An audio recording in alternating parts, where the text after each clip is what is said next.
Hello, Night Seekers, and welcome to Lacuna Noir. This is where forgotten stories and gentle voices meet, carrying you softly into peaceful sleep, wrapped in mystery.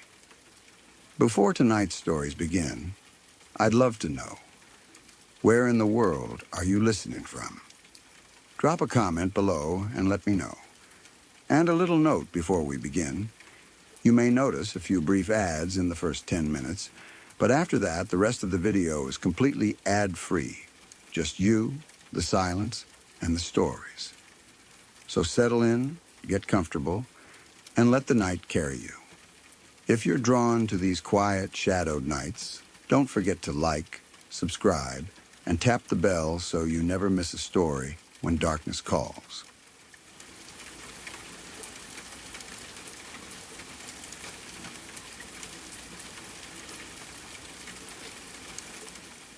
Sorry, sport. You'll have to stay late tonight. The words immediately ruined the plans I had made for Friday evening. I had just finished my first full week working as a custodian at Riverside Memories, a retirement community that looked pleasant from the outside but smelled like bleach, boiled vegetables, and old carpet once you entered. I had been planning to meet my friends at a bar after work. Nothing special.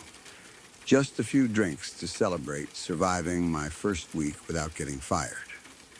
Instead, my supervisor, Drew, had called me into his office just before the end of my shift. He sat behind his desk with a leather laptop bag resting near his feet. He wore a silver digital watch that seemed to demand more of his attention than I did. He kept turning his wrist, checking the screen, and pressing the buttons along the side. The alarm on the watch sounded the moment the clock reached 6. Drew silenced it quickly. "Don't worry," he said. "You'll be getting overtime and double pay for tonight. You'll also have another employee there to train you and explain everything." He's done this for a while. The mention of double pay made missing the bar much easier to accept. "What exactly am I doing?" "You'll be helping host the monthly bingo night." I tried not to let my disappointment show. I already spent most of my workday cleaning up after the residents. Their terrible bathroom aim gave me more than enough personal contact with them. The idea of spending several extra hours inside a cold event room filled with the same people did not sound exciting. Still, double pay was double pay. "I know bingo wasn't in your original job description," Drew continued, "but management notices employees who step up. This could be good for you. Can we count on you?" His eyes moved from me to his watch again. "Yeah," I said. "I can do it." Drew clapped his hands together and stood. "Great, I'll explain a few things while we walk down to the event center." He grabbed his raincoat and laptop bag, then hurried me out of the office. We walked silently toward the elevators. Drew continued adjusting his watch. Every few seconds, he looked at me and then turned away when he noticed me watching. I barely knew him. We had spoken during my interview and exchanged a few words during my first week, but that was all. I had no idea whether his nervous behavior was normal. Eventually, he seemed to realize that his constant movements were making me uncomfortable. "Don't worry," he said. "I'm nervous too." That did not help. We've never had someone this new run bingo night before. But I'm sure you'll be fine. What happened to the person who normally did it? Drew pressed the elevator button. She quit unexpectedly. It surprised all of us, the residents too. She was a great announcer. She knew how to make them laugh. The elevator doors opened, and we stepped inside. "She quit last month," he continued. "Everything has been so busy around here that I forgot we still needed someone to replace her until today." "Why did she quit?" The question made him pause. His expression changed. His shoulders became stiff, and he stared at the glowing floor numbers above the elevator doors. "She got dealt an unlucky hand in life," he finally said. "Something outside her control. I don't think I'm allowed to tell you more. I assumed there was some employee privacy rule preventing him from discussing it." "No problem." The rest of the elevator ride passed in silence. When the doors opened, they revealed a wide hallway leading toward the event center. Its double-glass doors were already open. Inside, a tall, dark-skinned man was setting up long folding tables and plastic chairs. The event center was larger than I expected. A small stage stood at the front, complete with curtains, a microphone, and a projector screen. Two doors were positioned near the stairs and accessibility ramps leading up to the stage. The walls were painted a dull white and decorated with generic photographs of mountains, rivers, and forests. Several paintings made by residents hung between them. Some were surprisingly beautiful, good enough that I would have believed they belonged in a gallery. The carpet was thin and hard. My shoes made almost the same sound they would have made on tile. The tall employee came out of a storage closet with several chairs balanced under his arms. When he noticed us, he attempted to wave. Two chairs slipped free and crashed onto the floor. He wore a black hoodie with the Riverside Memories logo across the front, gray denim shorts, and shoes that added a few inches to his already impressive height. "That's Jaden," Drew told me. "He'll explain the details. I need to speak with him for a moment. You can start setting up more chairs and bring out the bingo cage." Drew hurried toward Jaden and helped him pick up the fallen chairs. Their quiet conversation became heated almost immediately. I entered the supply closet and searched for the remaining tables. From inside, I could hear Jaden raising his voice. "You just keep bringing younger and younger people in, don't you?" he said. "Why is that?" "You know the type." Drew interrupted him with an urgent shushing sound. I could no longer hear their words, but Jaden continued speaking in a harsh whisper. I found a heavy folding table and dragged it toward the event room. As I finished setting it up, Drew called me over. "I almost forgot to explain the rules," he said. Jaden was kindly reminding me. Jaden rolled his eyes. He refused to look directly at me, but I kept catching him glancing in my direction. It was the way someone might look at a car crash they did not want to witness, but could not ignore. Drew reached into the breast pocket of his shirt and removed a folded piece of paper. "Rule 1, he read. "Once the games begin, no one is permitted to leave until the third game has ended. No bathroom breaks, smoke breaks, or other exceptions. The residents already know this. Jaden will enforce the rule when the night begins." I waited for him to smile. He did not. "Why does a bingo game need rules like that?" I asked. "It sounds like a high school exam." "Well, unfortunately, I cannot explain that because of Rule 2. He lowered his eyes to the paper. "Rule 2. Do not discuss events that take place during the games outside of game time. Failure to obey this rule will lead to..." He stopped reading. "What?" "I apparently can't say that part." He turned the paper around briefly, but not long enough for me to read it. "Strange way to write a rule," he said. "A bit of a loophole." He returned to the list. "Rule 3. Everyone in the room must participate, including the announcer and the helper. 2 employees must always be present. Refer back to Rule 2 if this requirement is not met." Drew muttered that the rule sheet needed to be rewritten. Jaden turned away from us and began tapping one foot against the floor. "Final rule," Drew said. "All standard bingo rules apply, and most importantly, everyone should have fun." His face tightened as if he had swallowed something sour. I must have looked concerned because he quickly reminded me about the overtime and double pay. "If anything happens, Jaden will help. You can also try calling me, but I have a dinner date with my wife tonight. Happy wife, happy life, right?" He nudged me with his elbow, folded the paper, and placed it back inside his pocket. Then he grabbed his raincoat and left so quickly that he might have been escaping a fire. Jaden and I stood in silence.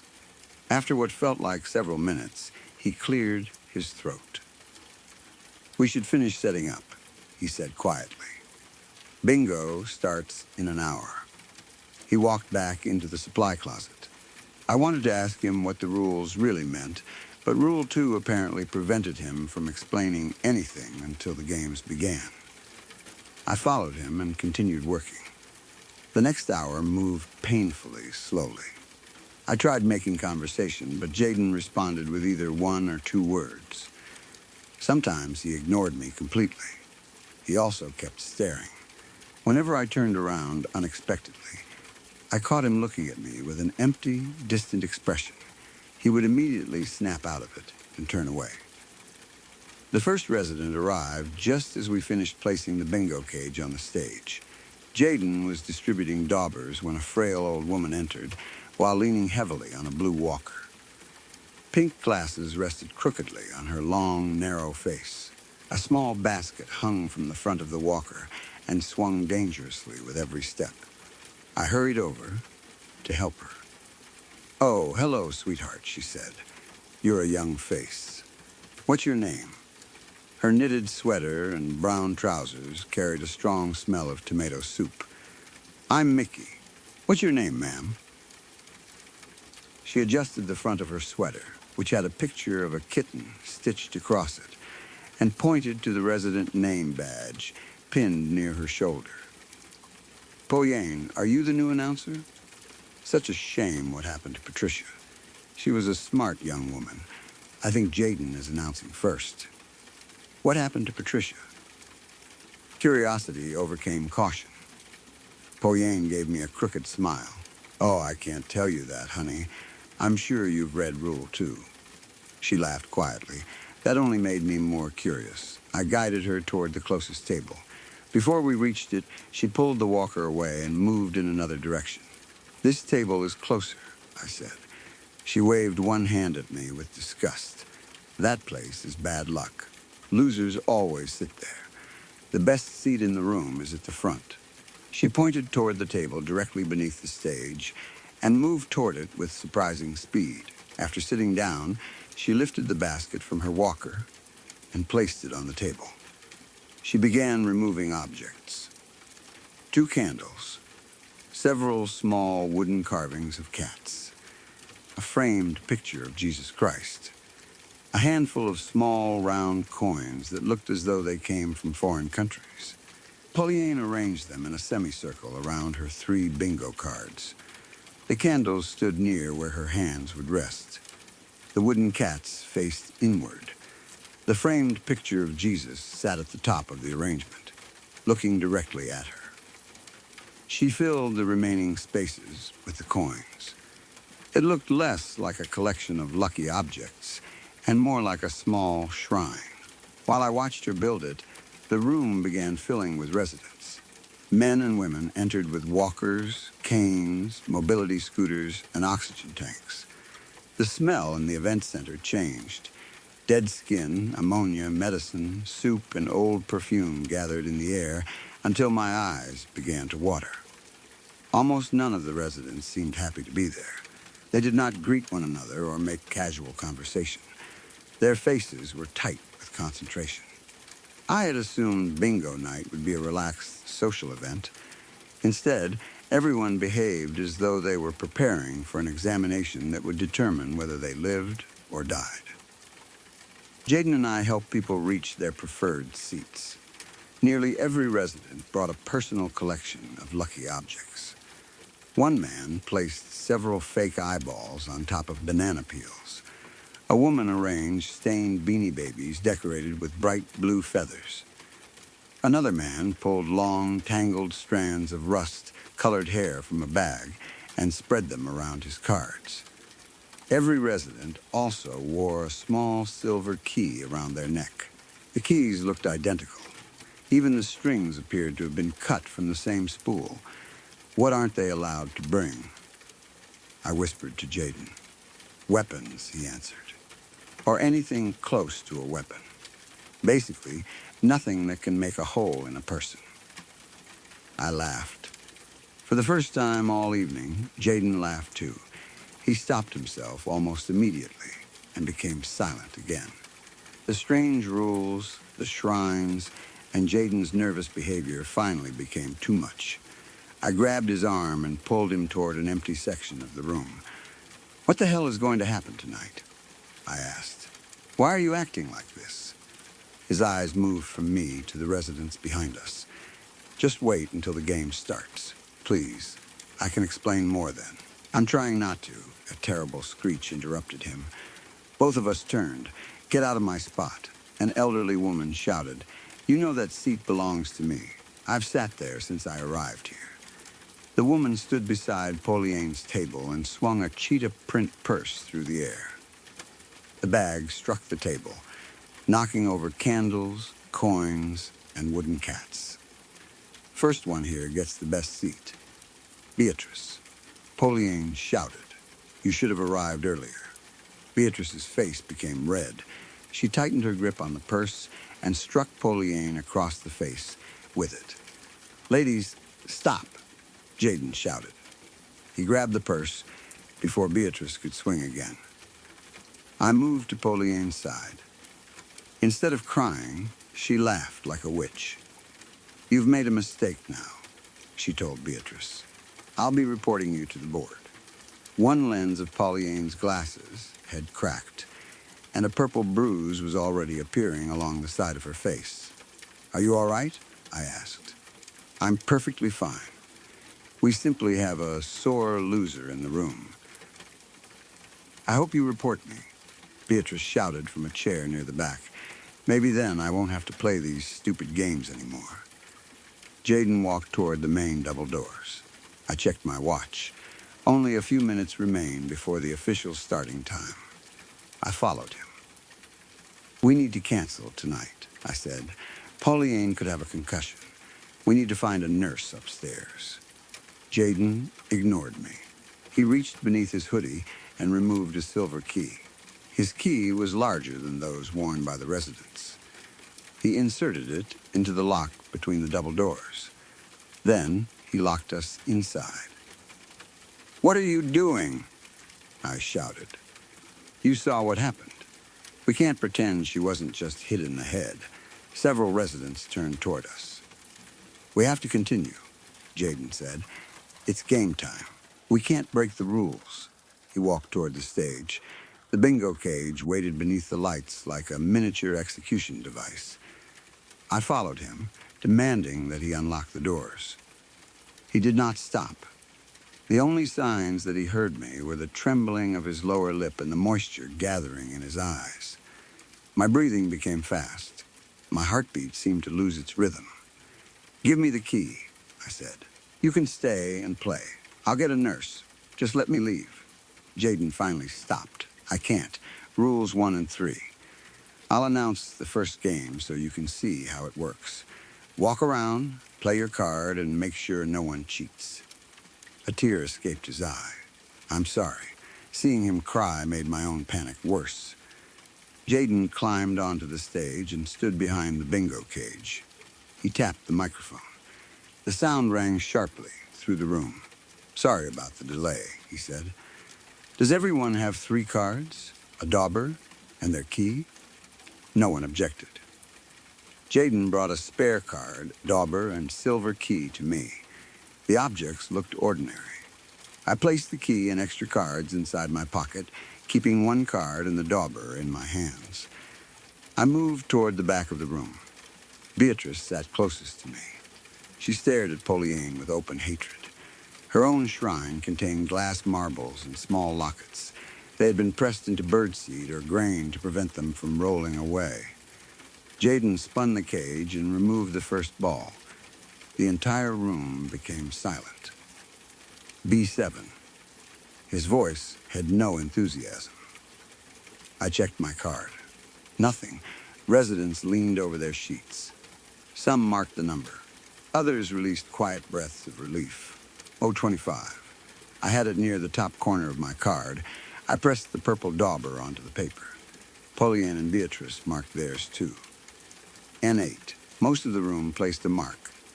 Jaden marked his own card on the stage, G90. Nothing, G39. I made another purple dot beside the center space, I-83. Jaden looked away from the stage and took a slow breath. Relief briefly softened his expression. I marked my own card. Only 2 spaces remained between me and a completed row. B55. Beatrice made a low sound of anger while pressing her dauber down. B71. Several residents marked their cards. O34. I marked the bottom right corner. G20. Another dot appeared near the center of my card. Sweat rolled down my face and landed on the paper. I-33. Almost no one moved except Jaden. N41. Jaden marked another number. O88. He marked again. His throat seemed dry when he spoke. Sorry, everyone. B60. I placed another purple dot. I needed only one more space. B bingo. The weak voice came from nearby. Beatrice suddenly threw both arms into the air. We have a bingo over here. Jaden pointed at me, signaling that I should check it. The winner was a small, elderly man sitting beside Beatrice. Unlike most of the residents, he had not created a shrine. The only object on his table was a framed photograph of his grandchildren playing a board game with him. He wore a plaid shirt, jeans, and glasses that seemed too large for his narrow face. He sniffed repeatedly as Beatrice continued shouting. Keep it down, he whispered, attempting to lower her arms. I checked the card. It showed a complete horizontal row. Congratulations, I announced. We have a winner. No one clapped. The room became even quieter. The old man began to cry. Every resident stared at him as he stood and picked up the photograph. Please collect your belongings and exit the room, Jaden said through the microphone. The old man nodded. He slowly walked toward the stage. As he passed the tables, residents reached out and touched him. Wrinkled fingers brushed his shirt and arms. Some appeared to touch him with pity. Others did it as an act of farewell. A few seemed to believe that touching the winner would transfer some of his luck to them. Pauline rubbed both hands across his shirt as he passed. Move me immediately, Beatrice whispered to me. I told you this table was bad luck. I did not answer. The old man approached the pair of wide doors near the stage. He removed the key from around his neck. Before using it, he raised the photograph of his family and kissed it. Tears dampened the glass. I love yous, he whispered. Then he unlocked the doors. There should have been another room behind them. Instead, there was only darkness. No light from the event center entered the opening. The darkness looked solid, deeper than an unlit room should have been. The old man took a shaking breath and stepped through.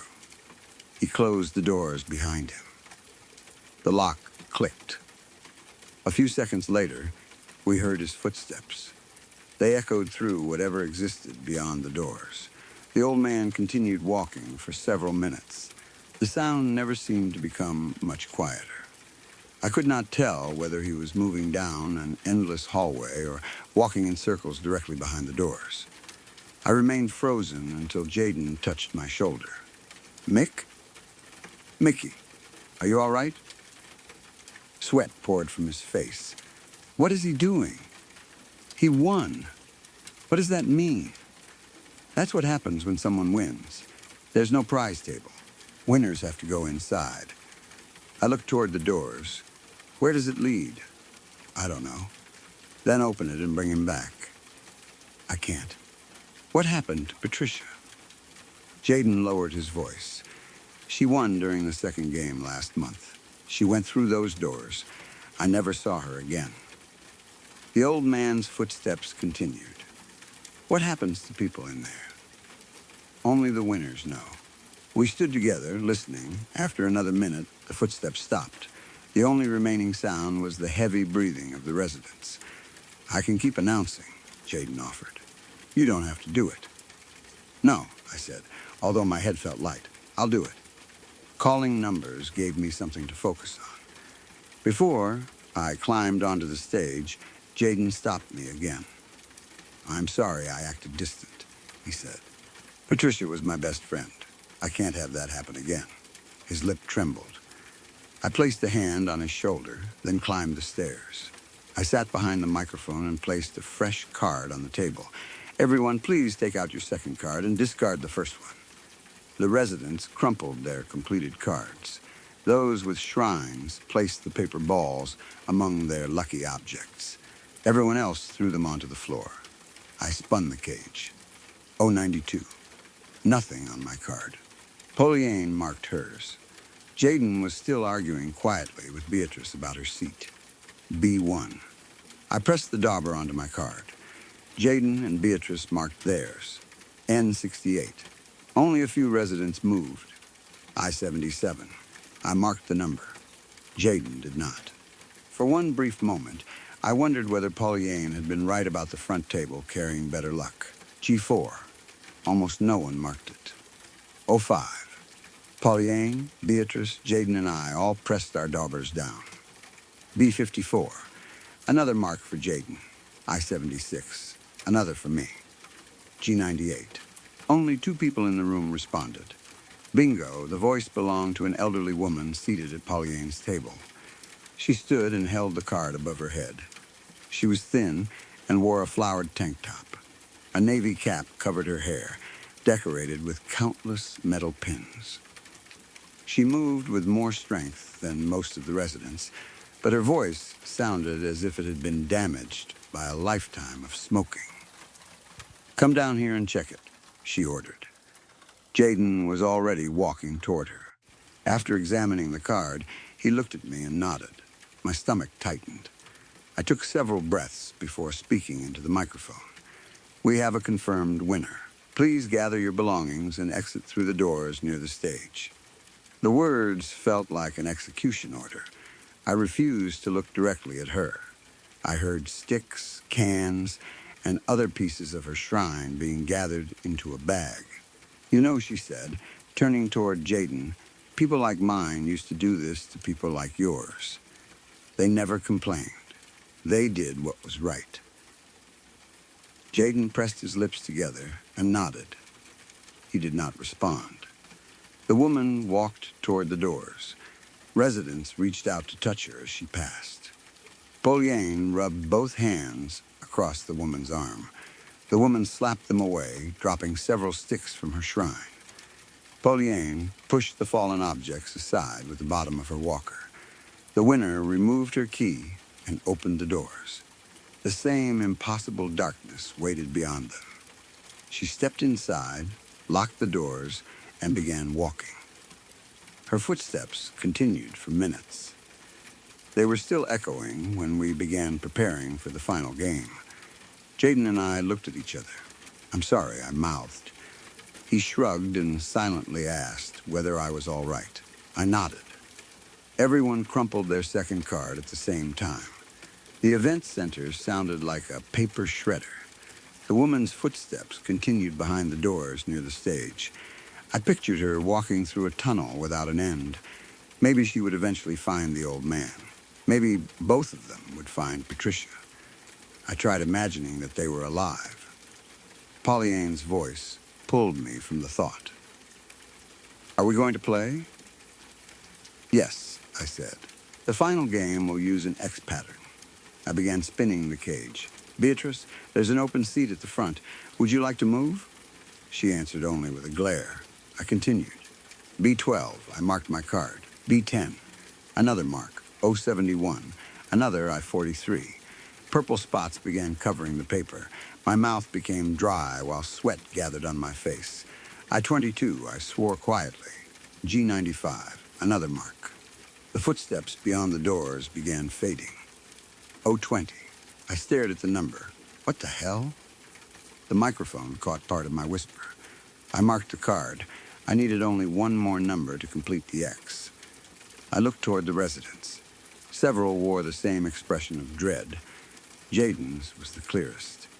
He stared at me with his mouth slightly open. His eyes appeared to shake. I spun the cage again. N90. Relief escaped my lungs in a loud breath. I-79, my voice cracked. Only I-24 stood between me and the dark doorway. N28, not my number. The relief lasted only a second. B63, I marked it, although it did not matter. I-5, my stomach turned. Several residents muttered angrily. 010, Jaden marked his card. G11. I marked mine. I stopped watching the residents. G69. Nothing, B9. Another useless mark. I16.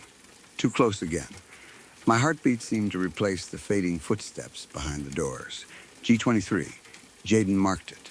N81. Nothing. O15. Nothing again. G45. My breathing began to calm. My stomach settled slightly. As terrible as the thought was, I wanted someone else to win. I needed another resident to call bingo before the number I feared appeared. Someone else would have to walk through the doors. Someone else would disappear. But it would not be me. I reached into the cage. The ball rolled into my palm. I-24. I read it again silently. Then I spoke into the microphone. I-24. The number felt rotten in my mouth. Residents calmly marked their cards and waited for the next call. My own X was complete. By, the word caught in my throat. I gagged. I did not know what existed beyond the double doors, but I knew it was not a prize room.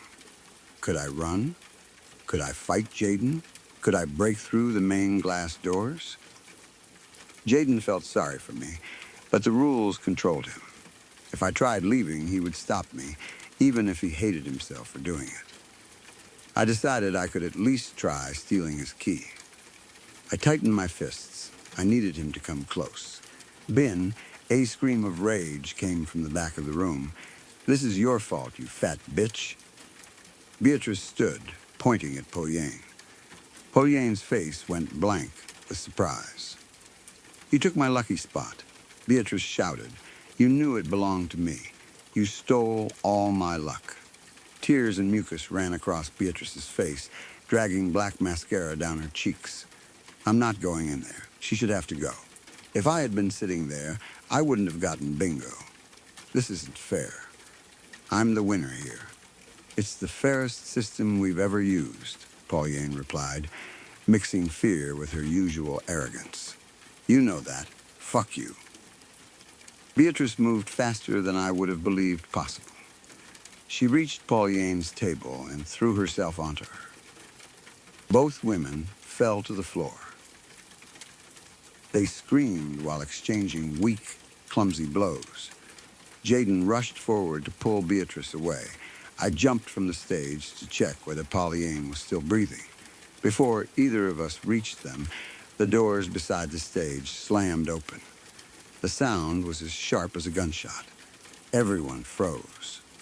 The two elderly women stopped fighting and stared into the darkness. Warm air moved through the doorway. It carried the faint smell of fruit that had become too ripe and begun to rot. Several residents stood and backed away until they reached the far wall. Some whispered prayers. No one else spoke. A shape emerged from the doors. At first, my mind could not understand what I was seeing. It was not a complete animal or a single body. It looked like dozens of creatures had been torn apart and forced to grow together. Patches of brown, white, and black fur appeared across its surface. The fur ended suddenly in sections of hard chitin, like the shell of a crab. The different textures seemed to compete for space. Large insect-like abdomens pulsed between them. They were filled with a jelly-like substance and covered by smooth black shells. Thin hairs grew from swollen sections of the body and brushed against patches of feathers. The feathers were mostly black, but their surfaces reflected colors like oil floating on water. Some sections contained deep purple and navy. Every part of the creature carried features belonging to the type of animal it resembled. Snouts grew from the furred areas. They twitched and inhaled sharply, filling the room with wet, violent sniffing. Crab claws extended from sections of chitin. They reached toward the tables and snapped around pieces of the residents' shrines. Beaks pushed out from the feathered patches. Dozens of eyes examined framed photographs, coins, carvings, and other personal objects. Antennae grew from the insect-like sections. They jerked and turned in response to the smallest movement. The antennae suddenly moved together. They had heard Beatrice. The creature's enormous limb curved toward her. "Get it away from me." She screamed. She crawled beneath a table. No one moved to help her. Most residents refused even to look directly at the creature.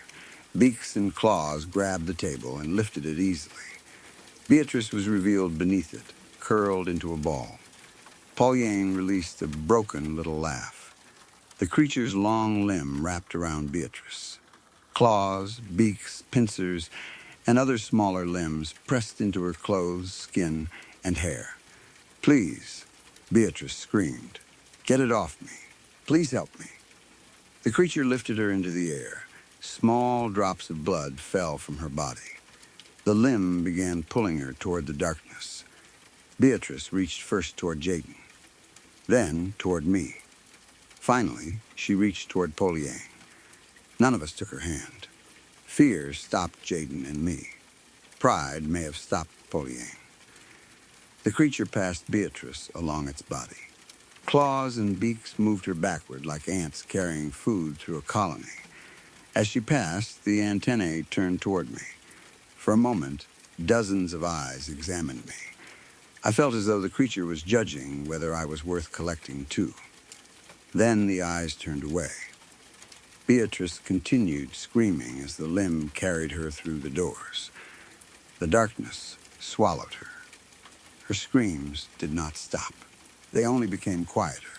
An ambulance eventually arrived to take Pauline to the hospital because of the injuries from the fight. Beatrice's screams could still be heard when the paramedics entered the event center. We heard them while the residents collected their belongings and left. We heard them while Jaden and I picked up the discarded cards. We heard them while we folded the tables. We heard them while we stacked the chairs. We heard them when we locked the event center and walked away. The sound followed us until the elevator doors closed. Jaden and I went directly to a bar. We drank as quickly as possible. Neither of us wanted to discuss the creature, the winners, or the fact that we had watched Beatrice beg for help without moving. We continued drinking until the bar closed. Then we bought more alcohol from a nearby shop because neither of us wanted to become sober enough to remember the night clearly. Eventually, we ended up sitting on a pavement beside the road. We laughed at things that were not funny. Jaden suddenly looked at me with great excitement. "Did you know I'm a bird watcher?" I started laughing again. No, I didn't. It's true. Birds have very pretty colors. He pulled out his phone. It took him several attempts to enter his passcode. Then he spent a long time typing and laughing quietly to himself.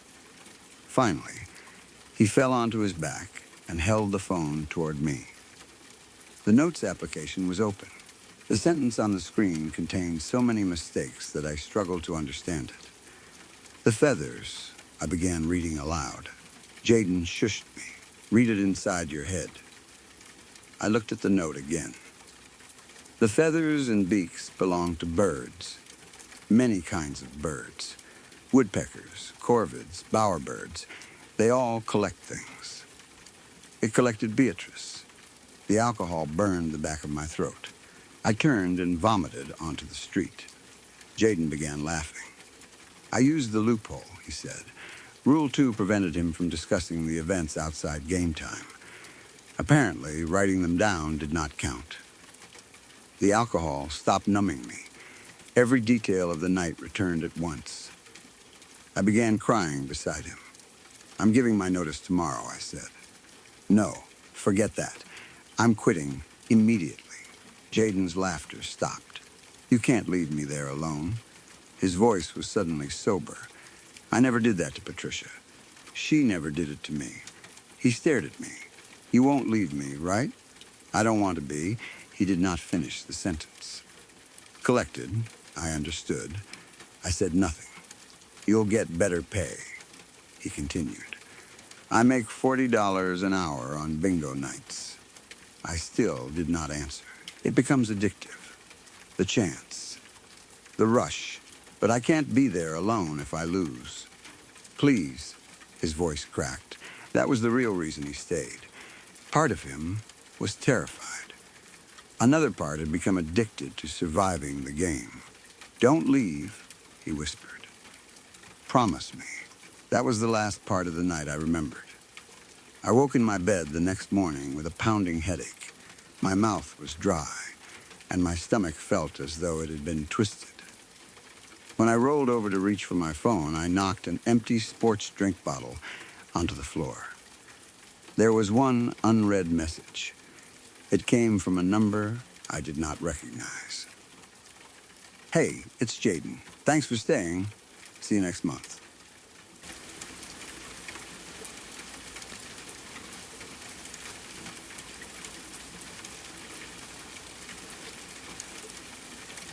My name is Maliki, although almost everyone calls me Kai. From June 2014 until the autumn of 2019, I worked as an underground mine inspector. Most people hear that job title and imagine someone in a hard hat walking through a tunnel with a clipboard. That image is not completely wrong, but it leaves out most of what the work actually involved. I inspected active limestone mines, abandoned lead workings, underground storage facilities, and old tunnels beneath land where someone planned to build a house, road, or commercial property. Sometimes I worked nearly 1,000 feet underground in passages large enough for several trucks to drive beside one another. Other times, I crawled through holes barely wide enough for my shoulders because a farmer had discovered an opening in a pasture and wanted to know whether his cattle might disappear into it. Occasionally, the opening turned out to be nothing more than an animal den. Other times, it led somewhere. My job was to identify unstable roof conditions, damaged support beams, dangerous gases, flooding, and any sign that the ground above might collapse. The equipment I carried was simple: a gas monitor, a camera, measuring tape, marking paint, and a 20-ounce scaling hammer. The hammer was one of the most important tools. You used it to tap the roof and walls of a tunnel. Solid rock usually produced a sharp, clean sound. Loose stones sounded hollow and sometimes echoed. You learned the difference quickly, because failing to recognize it could get you killed. You also learned that not every hollow sound came from loose rock. I did not grow up dreaming of working underground. I grew up near Fredericktown, Missouri. My father worked maintenance at a limestone quarry, and two of my uncles spent most of their adult lives working in the lead belt. Mining was simply something people around us did. My father hated that I followed him into it. He never expected me to become a doctor or lawyer, but he wanted me to find work somewhere above ground. He once told me that the earth did not care whether I was a good man, whether I had children, or whether someone was waiting for me at home. "The ground only has to make one mistake," he said. "You have to be right every day." At the time, I thought he was warning me about cave-ins. Now I am not so sure. I began working for a private geological company in June 2014. I was 25, recently married, and convinced that my associate degree made me smarter than men who had spent 30 years underground. That attitude lasted about 3 weeks. My first supervisor was a man named Dale. Dale was 58 when I met him. He had a gray mustache, a permanent limp, and hands that looked as though they had been carved from old wood. He had worked underground since the late 1970s. He was practical, impatient, and almost impossible to frighten. Most importantly, he did not tell ghost stories. That mattered because miners told plenty of them. They talked about Tommyknockers tapping behind walls, dead workers calling from abandoned passages, and lights moving through tunnels where no one should have been. Most of those stories were ways to pass time during long shifts. Dale never joined in. If someone heard whispers in an empty heading, he blamed ventilation. A heading is a tunnel driven through rock to reach a deposit or open a new area of the mine. If someone saw a light where no lamp should have been, Dale called it a reflection. If equipment appeared to move by itself, He said the owner had forgotten where he left it. That was one reason I trusted him. The first strange incident happened less than a month after I started. It was July 2014. Dale and I were inspecting an abandoned limestone mine near the small town of Edina. The mine had closed sometime in the early 1990s. A company was considering converting part of it into underground document storage and wanted the workings inspected first. Old limestone mines are often shaped like enormous grids. Workers remove large sections of rock while leaving huge pillars behind to support the roof. Some chambers are wide enough for several trucks to drive beside one another. The mine near Edina was dry, stable, and boring. That was exactly what we wanted. Dale and I had been underground for roughly 2 hours when we reached the northern end of the mapped workings. According to the survey, the passage ended at a solid limestone wall. Dale checked our location while I tested the roof. I struck it with my hammer. Sharp, solid, I struck the end wall. Another clean sound. I moved several feet to the right and hit it again. 3 knocks answered from the other side. I lowered my hammer. Dale looked up from the map. What? Did you hear that? Hear what? I struck the wall 3 more times. We waited. 3 knocks came back. They were evenly spaced and clearly separate. Dale walked over and pressed his palm against the limestone. Probably another heading behind it, I said. No, he unfolded the map again. There's nothing behind this wall except 60 feet of rock. I hit the wall once. 1 knock answered. I struck it twice. 2 knocks replied. I smiled because I did not know what else to do. Someone's messing with us. Dale took the hammer from me. He struck the wall 5 times in an uneven pattern. 1 knock, then 2 close together. A pause, then 2 more. The answer came immediately. It repeated his exact pattern. Dale did not smile. He handed the hammer back. We're done with this section. What do you think it is? Water, that doesn't sound like water. Then it's rock. He walked away. I followed. When we reached the next intersection, 5 knocks came from somewhere behind us. The same uneven pattern Dale had used. He never mentioned it again. I told my father about it later. He listened without interrupting and asked where the mine was located. When I told him, he said, "Don't knock on something if you don't know what's knocking back." I laughed. He did not. The look in his eyes made my laughter fade. During my first year, I heard many strange sounds that turned out to have ordinary explanations. Water running through fractures could sound like whispering. Air moving through a borehole sometimes whistled like a person calling from far away. A borehole is an opening drilled into the earth for exploration, ventilation, drainage, or mineral extraction. The mine roof could crack with a noise like a gunshot. Metal pipes expanded and contracted. Loose stones sometimes slid across the floor even when no one touched them. Sound did not behave normally underground.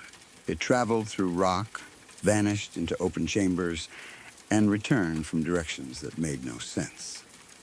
That was what I told myself about the knocking. In February 2015, Dale and I were sent to inspect an old lead mine in St. Francois County, somewhere near Farmington. The mine had been closed for decades. A landowner had found water flowing from an old drainage tunnel and worried that the abandoned workings extended beneath his property. We entered through a horizontal passage cut into the side of a hill. The tunnel was narrower than the limestone mines I had visited. Old timber supports lined sections of the walls, although most had rotted or collapsed. The air smelled like wet clay and rust. According to the available map, we needed to travel only about 800 feet before reaching a flooded section. At around 600 feet, we found fresh boot prints. The impressions were deep and sharply defined in the mud. Someone had walked deeper into the mine. There were no tracks leading back out. Dale crouched beside them. Could be the property owner, I said. He said he's never been inside. Kids? Maybe we followed the prints. They had been made by an old-fashioned work boot with a wide heel. The steps were unusually far apart, as though whoever made them had been running. The tracks continued until the passage ended at a pool of black water. They went directly into it.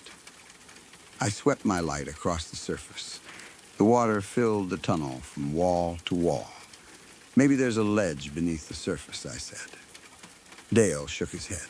The mind map showed that the floor dropped almost 30 feet immediately beyond that point. Anyone walking into the water would have disappeared over the edge. We contacted the landowner and asked whether anyone had recently gone missing in the area. He knew of no one. The sheriff's department sent 2 deputies and a dive team. They found no body. They also found no other footprints near the mine entrance except ours. According to the deputies, the mysterious tracks began almost 500 feet inside the tunnel. The official explanation was that they were old impressions, preserved by the stable underground environment. That was possible. What did not seem possible was that the prints had been slowly filling with water while Dale and I watched them. Later that year, I began hearing footsteps. They did not follow me in every mine. They were most common in old workings where the air was still and no machinery operated. I would be walking with Dale or another inspector and hear someone behind us. Step, drag, step, drag. If we stopped, the sound stopped. When we continued, it followed. Every time I turned around, the tunnel was empty. For months, I told myself it was only an echo. Then, during an inspection near Joplin, I heard the footsteps while Dale and I were standing still. We had stopped to examine a fractured support pillar. Something approached through the darkness behind us. Step, drag, step, drag. It moved slowly, but was clearly getting closer. Dale stared directly ahead. "Keep your light forward," he said. "Why?" "Just do it." The footsteps continued. Step, drag, step, drag. Small stones moved across the floor behind us. Every muscle in my back tightened. "Is someone there?" I shouted. The footsteps stopped. Dale closed his eyes. From the darkness, my own voice answered. "Is someone there?" It sounded far away, but it was unmistakably mine. The words travelled down the passage. Then the footsteps began again. Faster this time.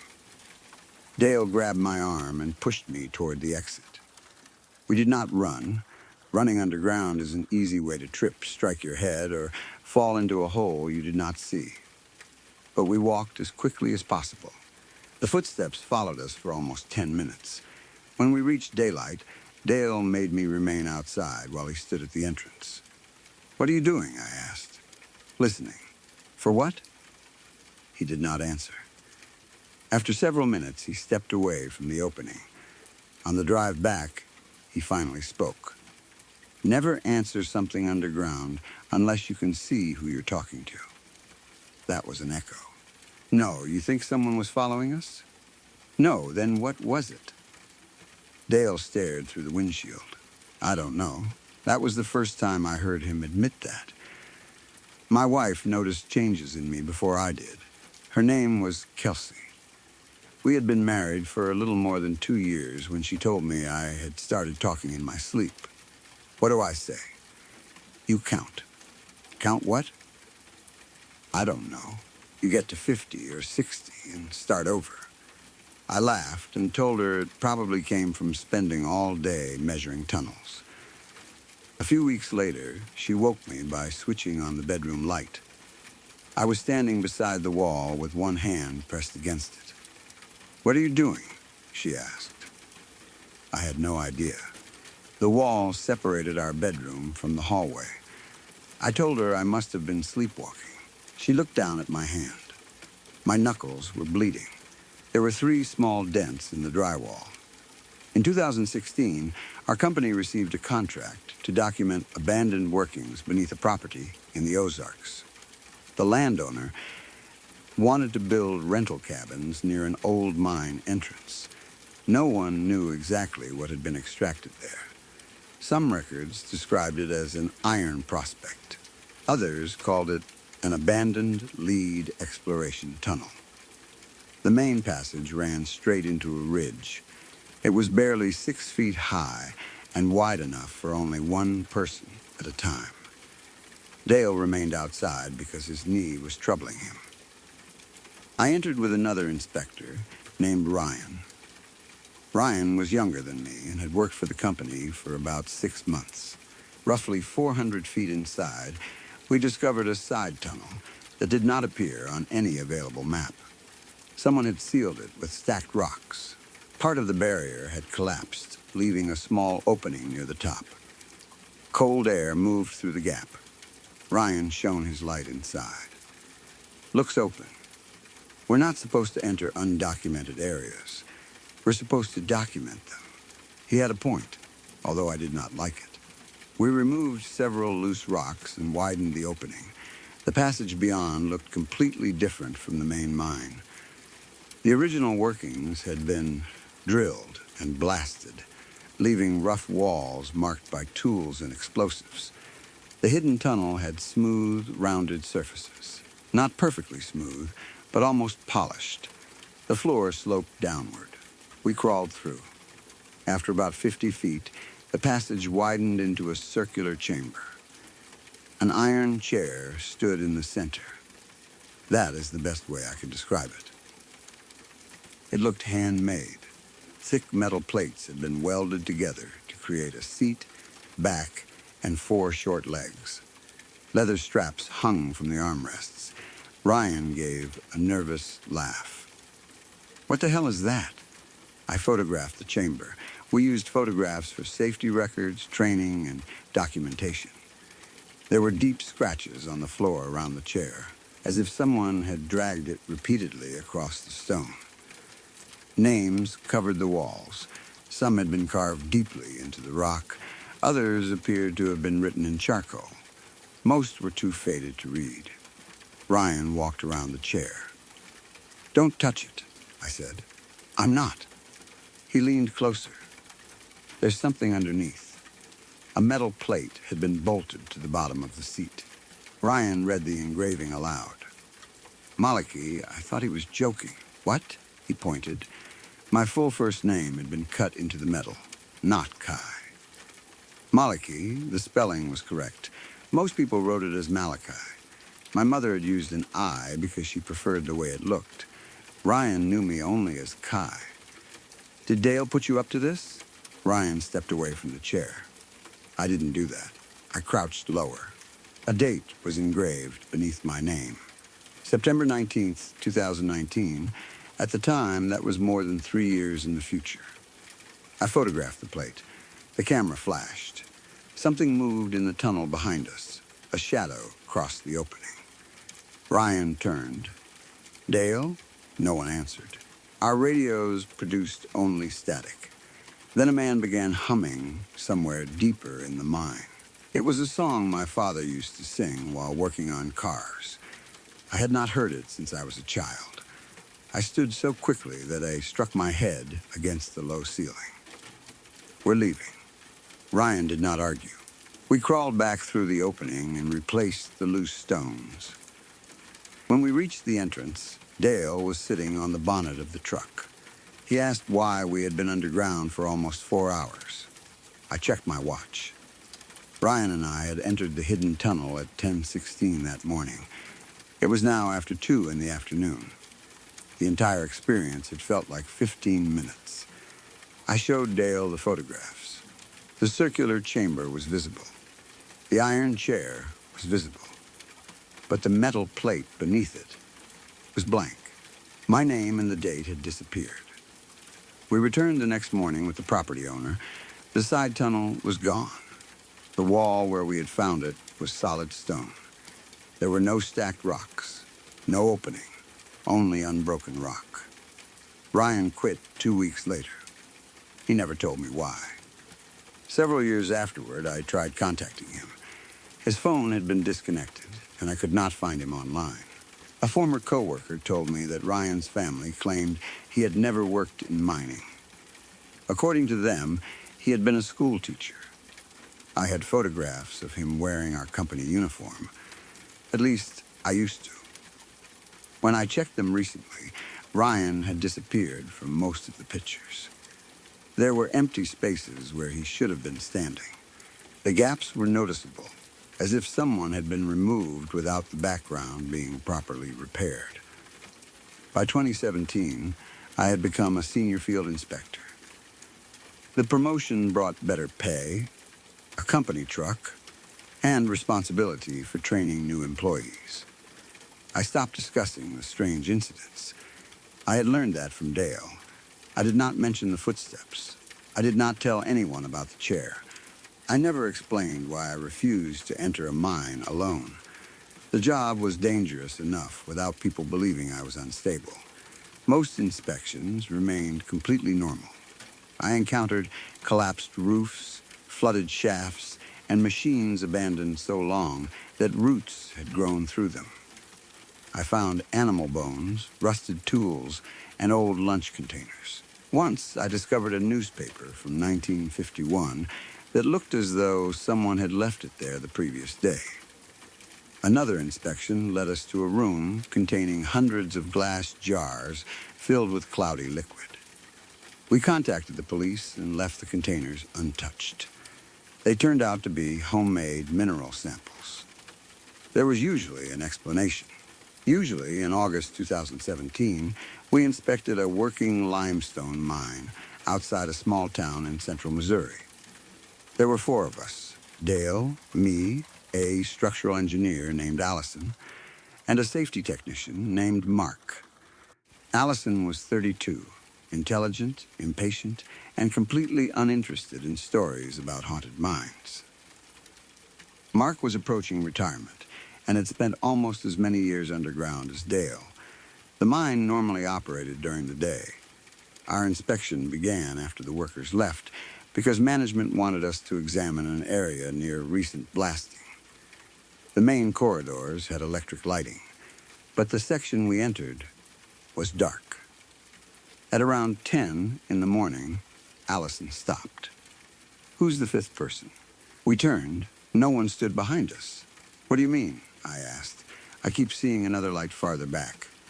Mark glanced at Dale. "Where?" "Behind Kai." I looked over my shoulder. The passage was empty. Allison pointed into the distance. There, for a fraction of a second, I saw it. A small yellow light floated close to the ground. It resembled an old carbide lamp, the kind miners had used decades earlier. The light moved behind a support pillar. Dale raised his radio. "Control, confirm, all personnel are accounted for." The response came clearly. All personnel accounted for. 4-person inspection team underground. Allison moved toward the pillar. Dale stepped in front of her. "Don't follow it. Someone could be down here." "No one is down here." Then what did we see? A reflection. From what? Dale did not answer. The yellow light appeared again, 2 pillars farther away. It was moving away from us, deeper into the mine. Mark counted aloud. 1, 2, 3, 4. "What are you doing?" Allison asked. Confirming, we continued working. Every 20 or 30 minutes, the light appeared somewhere behind us. It never approached. It only followed. Before leaving, we stopped near the entrance for a group photograph. Management wanted to include it in a safety presentation. A supervisor took the picture. Allison emailed it to us the next morning. 5 people stood in the photograph. The 5th man was behind me. He wore dirty coveralls and an old metal mining helmet. His face was hidden because his head was tilted downward. One hand rested on my shoulder. I had not felt it. Allison called me. "Who is that?" "I don't know." Mark says there were only 4 of us. There were. Dale won't answer his phone. That did not surprise me. I printed the photograph and took it to his house. Dale studied it at his kitchen table. After several minutes, he opened a drawer and removed another photograph. It showed a group of miners standing outside a tunnel entrance. The date written on the back was 1978. A much younger Dale stood near the middle. The same man was behind him. The same helmet. The same coveralls. The same lowered head. His hand rested on Dale's shoulder. We called him the Counter, Dale said. Why? Because he appears when there's one more person underground than there should be. What does that mean? It means somebody doesn't come back. I looked at the old photograph. Who didn't come back? Dale pointed at a young man standing beside him. My brother. I had worked with Dale for 3 years. He had never mentioned having a brother. He disappeared underground. Roof collapse. We never recovered his body. What does the Counter have to do with it? We saw the extra light for 3 nights before the accident. I looked at the new photograph. The man's hand was resting on my shoulder. Are you saying I'm going to die? No, then what are you saying? Dale stared at the picture. Don't be the last person out. For the next 2 years, I never was. When entering a mine, I made someone walk ahead of me. When leaving, I stayed in the middle of the group. I knew the behavior was irrational. I did it anyway. My marriage ended during that period. Kelsey said I had become distant, different. I woke her by walking through the house with a flashlight. I checked closets, the basement, and the space beneath the porch. Sometimes I counted rooms in my sleep. Sometimes I stood in doorways and listened. I remembered none of it. One morning, Kelsey found me in the basement, tapping the concrete foundation with a hammer. What are you doing? There's a hollow space behind the wall. There was not. At least, there should not have been. Kelsey moved out in January 2018. I do not blame her. After she left, I volunteered for more inspections. My grandmother used to say idle hands were the devil's workshop. Being underground became easier than remaining at home. That probably sounds strange after everything I have described, but underground, I knew why I was afraid. Above ground, I heard the footsteps everywhere. In shop aisles, parking garages, the hallway outside my apartment. Step, drag, step, drag. Whenever I turned, no one was there. Dale retired in May 2018. There was no ceremony. He cleared his desk on a Friday afternoon and left his hard hat hanging on the wall. Before leaving, he gave me his scaling hammer. It had a leather-wrapped handle worn smooth by decades of use. You'll need this more than I will. Why are you retiring? He looked toward the empty hallway outside the office. I started hearing my brother. Underground? No, he left before I could ask anything else. Our final project together had been an inspection of an abandoned mine known locally as Black Hollow. That was not its official name, but everyone in the area called it that. The mine sat on private property. A logging company had discovered several sinkholes near an access road and wanted to determine whether old workings beneath the land were collapsing. Very little documentation existed. The mine appeared briefly on a state map from the 1920s and vanished from later records. We entered through a partly collapsed horizontal opening near the bottom of a ravine. The passage continued straight beneath the ridge for nearly 2,500 feet. That was unusual. Exploration mines normally followed signs of useful ore. Black Hollow appeared to have been driven straight into the earth without any attempt to follow a mineral deposit. Small, square recesses covered the walls. Each was around 5 inches deep.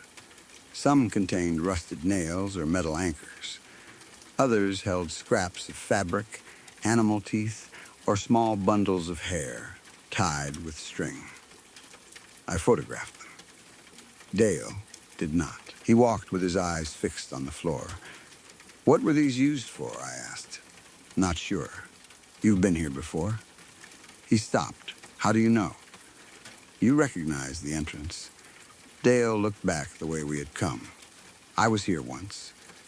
When? 1978? With your brother? He nodded. What happened? We entered through a different opening. There's only one entrance. There was another then. The passage ended at a vertical shaft. We could not see the bottom. Cold air rose from below, carrying the smell of soil after rain. A steel ladder had been bolted to the wall. It looked new. There was no rust on the bolts. Did your old crew install that? I asked. No. I shone my light downward. The ladder continued beyond the reach of the beam. Something was climbing beneath us. The rungs vibrated. A faint metallic ringing echoed from below. I stepped away. Who else is down here? No one. The climbing continued, slow and steady. Dale raised his hammer. The top of a helmet emerged from the darkness. It was an old metal mining helmet, the same kind worn by the man in the photographs. Dale seized my jacket. We ran. Behind us, something pulled itself from the shaft. Metal scraped across stone. Then the footsteps followed. Step, drag, step, drag. As we approached the entrance, Dale began shouting his brother's name. Eddie. The footsteps stopped. A man answered from deep inside the mine. Dale? The voice echoed through the tunnel. Dale turned around. I grabbed him. That isn't your brother. Dale? The voice called again. I found the way out. Dale fought me. It took all my strength to keep him moving. We reached daylight. For several minutes, neither of us spoke. Then Dale looked at me. Never go back in there. I promised I would not. In September 2019, I broke that promise. The logging company had begun clearing land above Black Hollow. Part of the access road collapsed, leaving a hole almost 30 feet wide. Our company was asked to determine whether the rest of the road was safe. I refused the assignment. My manager reminded me that I was the senior inspector and the only current employee who had previously entered the mine. I told him to send someone else. He said we would lose the contract. I still refused. The following morning, Allison called me. I had not worked with her since the inspection where we saw the fifth light. She had been hired as the project engineer. I heard you're afraid of this mine, she said. I'm not afraid. Then what's the problem? It's unstable. That's why we inspect it. You don't understand.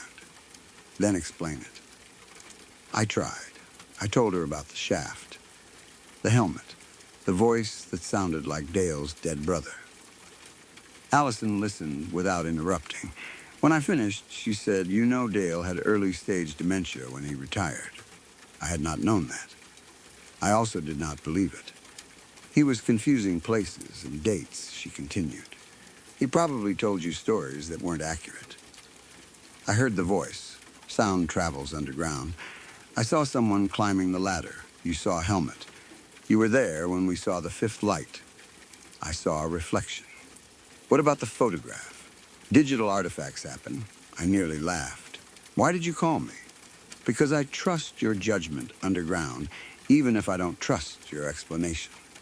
She told me the inspection team would contain 4 people, Allison and me, a safety technician named Rob, and a local surveyor named Thomas.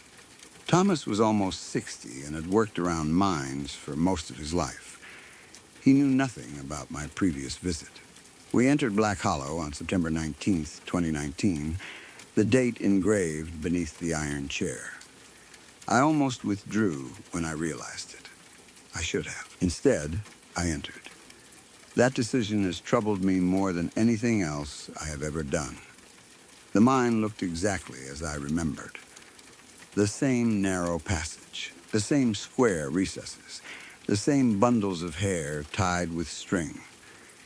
Thomas repeatedly stopped to examine them. Memorial holes, he said. What does that mean? Allison asked. Some old mining communities placed personal items underground after a death. I've never heard of that. Neither have I. Thomas smiled. No one else did. We placed monitoring equipment near the entrance and continued deeper. At around 300 feet, Rob noticed boot prints in the dust. There were 4 separate sets. They traveled toward us from deeper inside the mine. "What time did the survey crew leave?" he asked. "There was no survey crew underground," Allison said. Thomas crouched beside the tracks. "These are fresh." The 4 sets matched our boots. I placed my foot beside one impression. Same size, same tread. The right heel even had the same missing section where part of the rubber had torn away. The tracks belonged to us. They had been made before we arrived. They continued deeper into Black Hollow. Allison suggested they might have survived from our earlier visit. I reminded her that she had never entered Black Hollow before, and that I had owned different boots at the time. We followed the tracks. They led to the vertical shaft. The steel ladder had disappeared. A narrow bridge made from stone crossed the opening. The footprints continued over it. "That wasn't here last time," I said. Allison checked the map I had drawn after the earlier inspection. The tunnel ended at the shaft. It did. Thomas tested the stone bridge with his hammer. It seemed solid. He stepped onto it. I reached for his shoulder. "We don't know what's on the other side. That's why we're here." Thomas crossed. Rob followed. Allison went third. I remained alone at the edge of the shaft. From below, my own voice whispered, "Don't be the last person." I crossed immediately. The passage continued beyond the shaft. As we traveled, the walls became more polished. Eventually, all tool marks disappeared. The passage was not natural, but it did not look mined either. It appeared worn, as if something enormous had moved through it repeatedly for a very long time. Our boot prints remained ahead of us. They guided us deeper. After another 100 feet, we found a yellow survey mark painted on the wall. The paint was still wet. Thomas touched it. "That's my paint." He checked the spray can attached to his belt. The cap remained sealed. Farther ahead, we found another mark, then another. Each had been placed exactly where Thomas said he would normally mark a survey station. The final message read, "End of inspection." Beneath it were 4 vertical lines. Someone had crossed out the 4th. Rob looked at me. "You've been here before." "No. Then, who made these?" I did not answer. Allison raised her radio. Static filled the speaker. Then her own voice came through. "Station 7 is stable. Moving to Station 8. Allison stared at the radio. She had not transmitted anything. A second voice followed. Rob's. "I can hear something ahead." Then came a warning. "Kai, don't let it count us." Thomas whispered, "What the hell?" The radio crackled again. My voice came through last. "Leave Allison." She looked at me. "What does that mean?" "I don't know." A scream came from farther down the tunnel. It sounded like Allison. She was standing beside me. The scream came again. "Help me." Allison lifted her light. "That's impossible." The voice called my name. "Kai." I grabbed Allison's arm before she could move. A yellow light appeared ahead. A carbide flame floated in the darkness. Behind it stood 4 people. An inspection team. They were about 150 feet away, partly hidden by the curve of the passage. One wore a white hard hat like Allison. Another carried a survey pole like Thomas. One wore Rob's orange reflective vest. The 4th wore my jacket. They were facing away from us. Rob spoke quietly. "That's us." The other team began walking. Their lights moved farther into the tunnel. Thomas raised his camera and took a photograph. The flash illuminated the passage for a fraction of a second. The figures were no longer facing away. They had turned toward us. Their heads were lowered like the counter in the photographs. I could not see their faces. The figure wearing my jacket had one hand resting on Allison's shoulder, the same way the counter had touched mine. Dale's warning returned to me. Somebody doesn't come back. We're leaving, I said. No one argued. We turned. The stone bridge over the shaft was gone. The passage ended at the open pit. Allison checked her map. There has to be another route. There isn't. Rob shone his light across the shaft. The other side was around 20 feet away.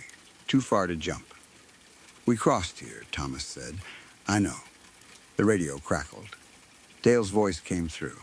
Kai, I froze. Dale had retired more than a year earlier. Kai, I found the ladder. A light appeared below us. Then another. Then dozens. Small yellow flames moved inside the shaft, like people climbing an invisible staircase. The metallic ringing began again. It was moving toward us. Allison grabbed my sleeve. What do we do? I searched along the edge. A narrow ledge ran across the right side of the shaft. It might have been wide enough to cross if we pressed our bodies against the wall. Rob went first. Thomas followed. I told Allison to go next. She shook her head. You go first. Something struck the wall beneath us. Dust fell from the ceiling. The yellow lights grew larger. Allison stepped onto the ledge. Halfway across, she stopped. Kai? What? She stared into the shaft. There's someone down there. Keep moving. It's me. A woman stood far beneath us. She wore Allison's white hard hat. Her face was tilted upward. Kai, the woman called. The voice came from both the shaft and the Allison beside me. The woman below raised one arm. She was holding Dale's scaling hammer, the one he had given me when he retired. The hammer was still attached to my belt. I touched it to make certain. Allison looked back at me. What is she holding? Don't look at her. The woman began climbing the wall. She did not use a ladder. Her hands and feet pressed flat against the stone as she crawled upward. Allison screamed and hurried across. I followed. The ledge broke beneath my final step. Rob caught my arm and pulled me onto the other side.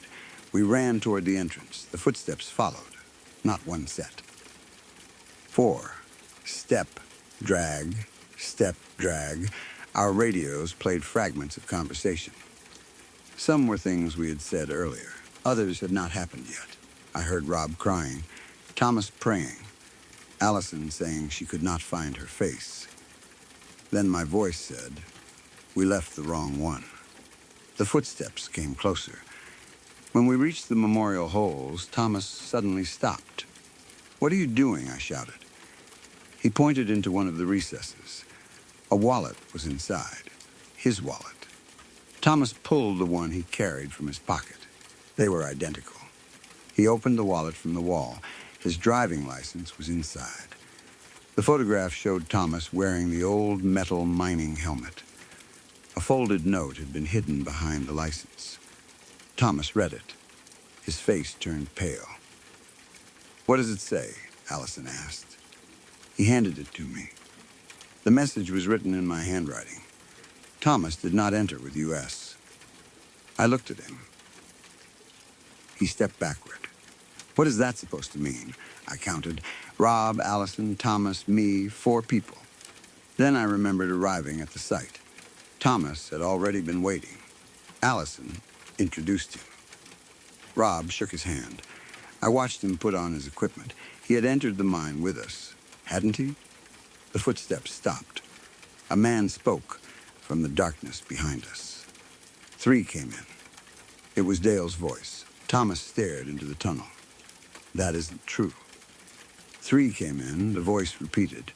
Allison began counting. Kai, Rob, me. She looked at Thomas. Her expression changed. Who are you? Thomas's face collapsed emotionally. He looked like an abandoned child. You know me. No, Allison said. I don't. Rob raised his light. Where did he come from? Thomas grabbed my arm. Kai, you talked to me outside. I remembered. We had discussed his survey equipment. He told me about his first mining job nearby Burnham. I remembered the entire conversation. But the memories began feeling borrowed. It was as though the stories had been told to me rather than experienced directly. Thomas looked toward the mine entrance. Daylight was visible in the distance. He ran. The footsteps began again. They ran with him. Thomas disappeared around the curve. We followed. When we reached the entrance, he was gone. There was no sign of him outside, no vehicle, no equipment, no boot prints. We contacted the sheriff's department immediately. Deputies searched the mine for 2 days. They found nothing. The company that hired our team denied employing a surveyor named Thomas. Allison had no memory of him. Neither did Rob. The inspection photographs showed only 3 people. Me, Allison, Rob, but in the photograph Thomas had taken of the figures ahead of us, 4 inspectors stood in the tunnel. 1 was me, 1 was Rob, 1 was Allison. The 4th wore an old metal mining helmet and stared toward the ground. His hand rested on Allison's shoulder. I resigned the following Monday. My manager offered me a leave of absence. He said 5 years was a long time to throw away. I told him I was finished. He asked whether my decision had anything to do with the Black Hollow inspection. I asked how many people had been on our team. He said 3. I have not entered a mine since September 19th, 2019.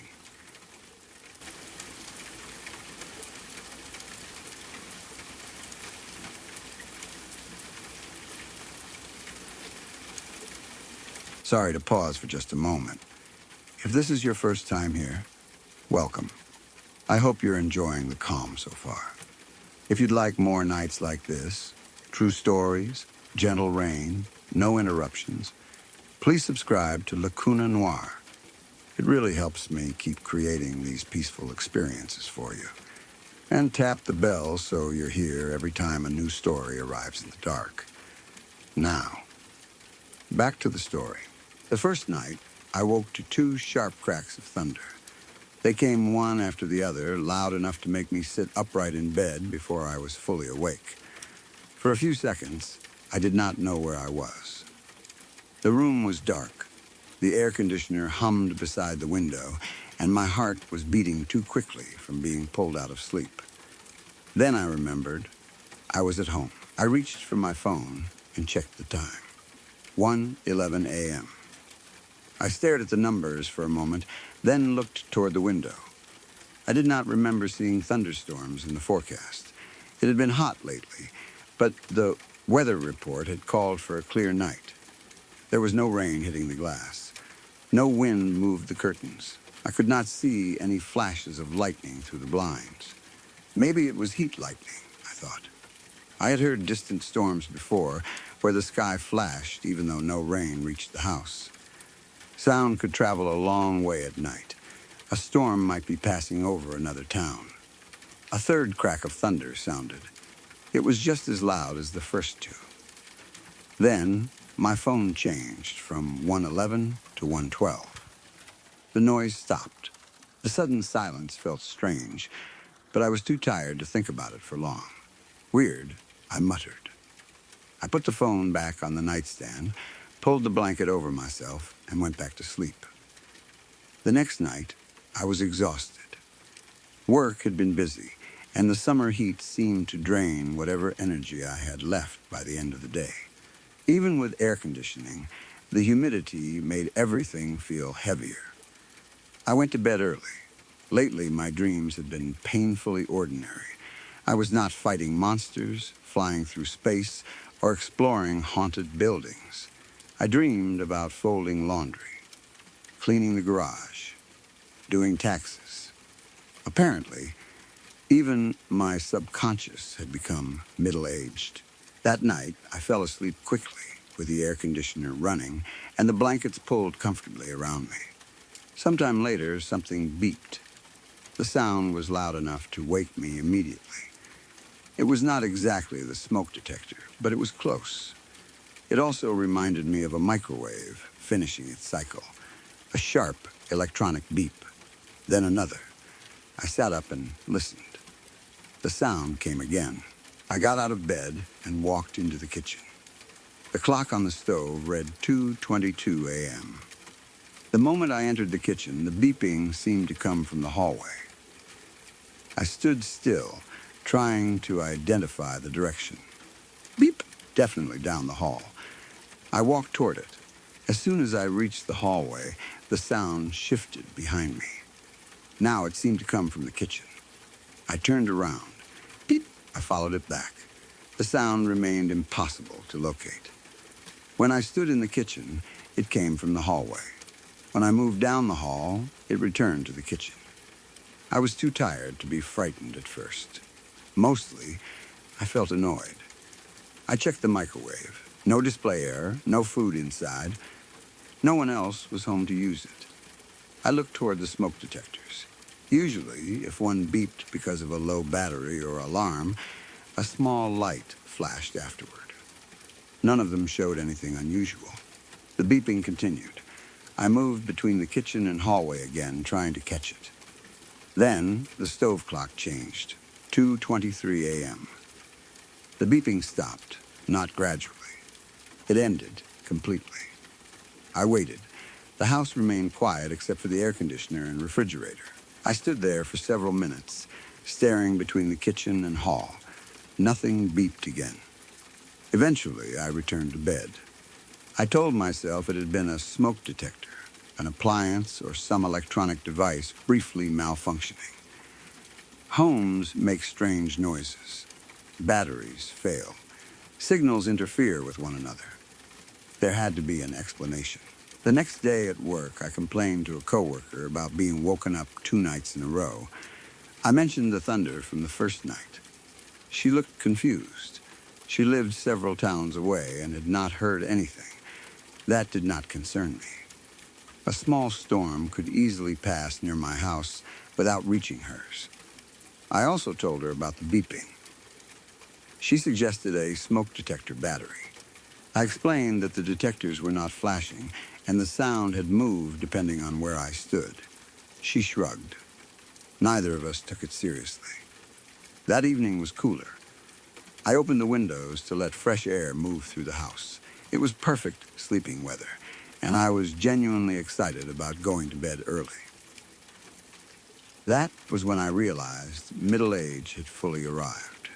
A younger version of me might have been excited about going out. Current me was excited about a breeze and an early bedtime. I fell asleep, expecting the first peaceful night of the week. At 3:33 a.m., the television turned on. The sudden volume made me jump. It was tuned to a channel I never watched, playing something loud enough to fill the bedroom. I sat up and searched the blankets with both hands. My first thought was that I had left the remote in bed and rolled onto it. I felt beneath the pillow. Nothing. I switched on the lamp beside me. The remote was sitting on the nightstand next to the lamp. It was too far away for me to have touched accidentally. My phone lay beside it. The screen showed 3:33 a.m. I stared at the television. The channel continued playing. Maybe the remote had malfunctioned. Maybe a neighbor used a similar device and somehow activated mine through the wall. Perhaps the television had performed an automatic update. I reached toward the remote. Before I touched it, the television switched off. The room became silent. I looked at my phone again. 3:34 a.m. For the first time, the pattern caught my attention. The thunder had happened at 1:11. The beeping at 2:22. Now the television had turned on at 3:33. Each disturbance ended when the minute changed. I laughed quietly at myself. It was the middle of the night. I was tired, and tired minds were very good at creating patterns. Still, I unplugged the television before lying down again. I did not sleep well after that. The next day, I ran into a friend at the store. He loved shows like The X-Files and Supernatural, so I knew he would enjoy the story without taking it too seriously. In daylight, the entire situation sounded ridiculous. 3 nights, 3 strange events, 3 repeating times. He laughed when I told him. Then he became thoughtful. Set an alarm for 4:30, he said. Stay awake and see what happens at 4:44. Waking at 4:30 in the morning on purpose did not sound appealing. I was already tired from the previous nights. Still, the suggestion stayed in my mind. What would I even do if something happened? I was a middle-aged, overweight woman. I was not Dana Scully. I was not Dean Winchester. I did not own weapons, holy water, or a secret collection of books about demons.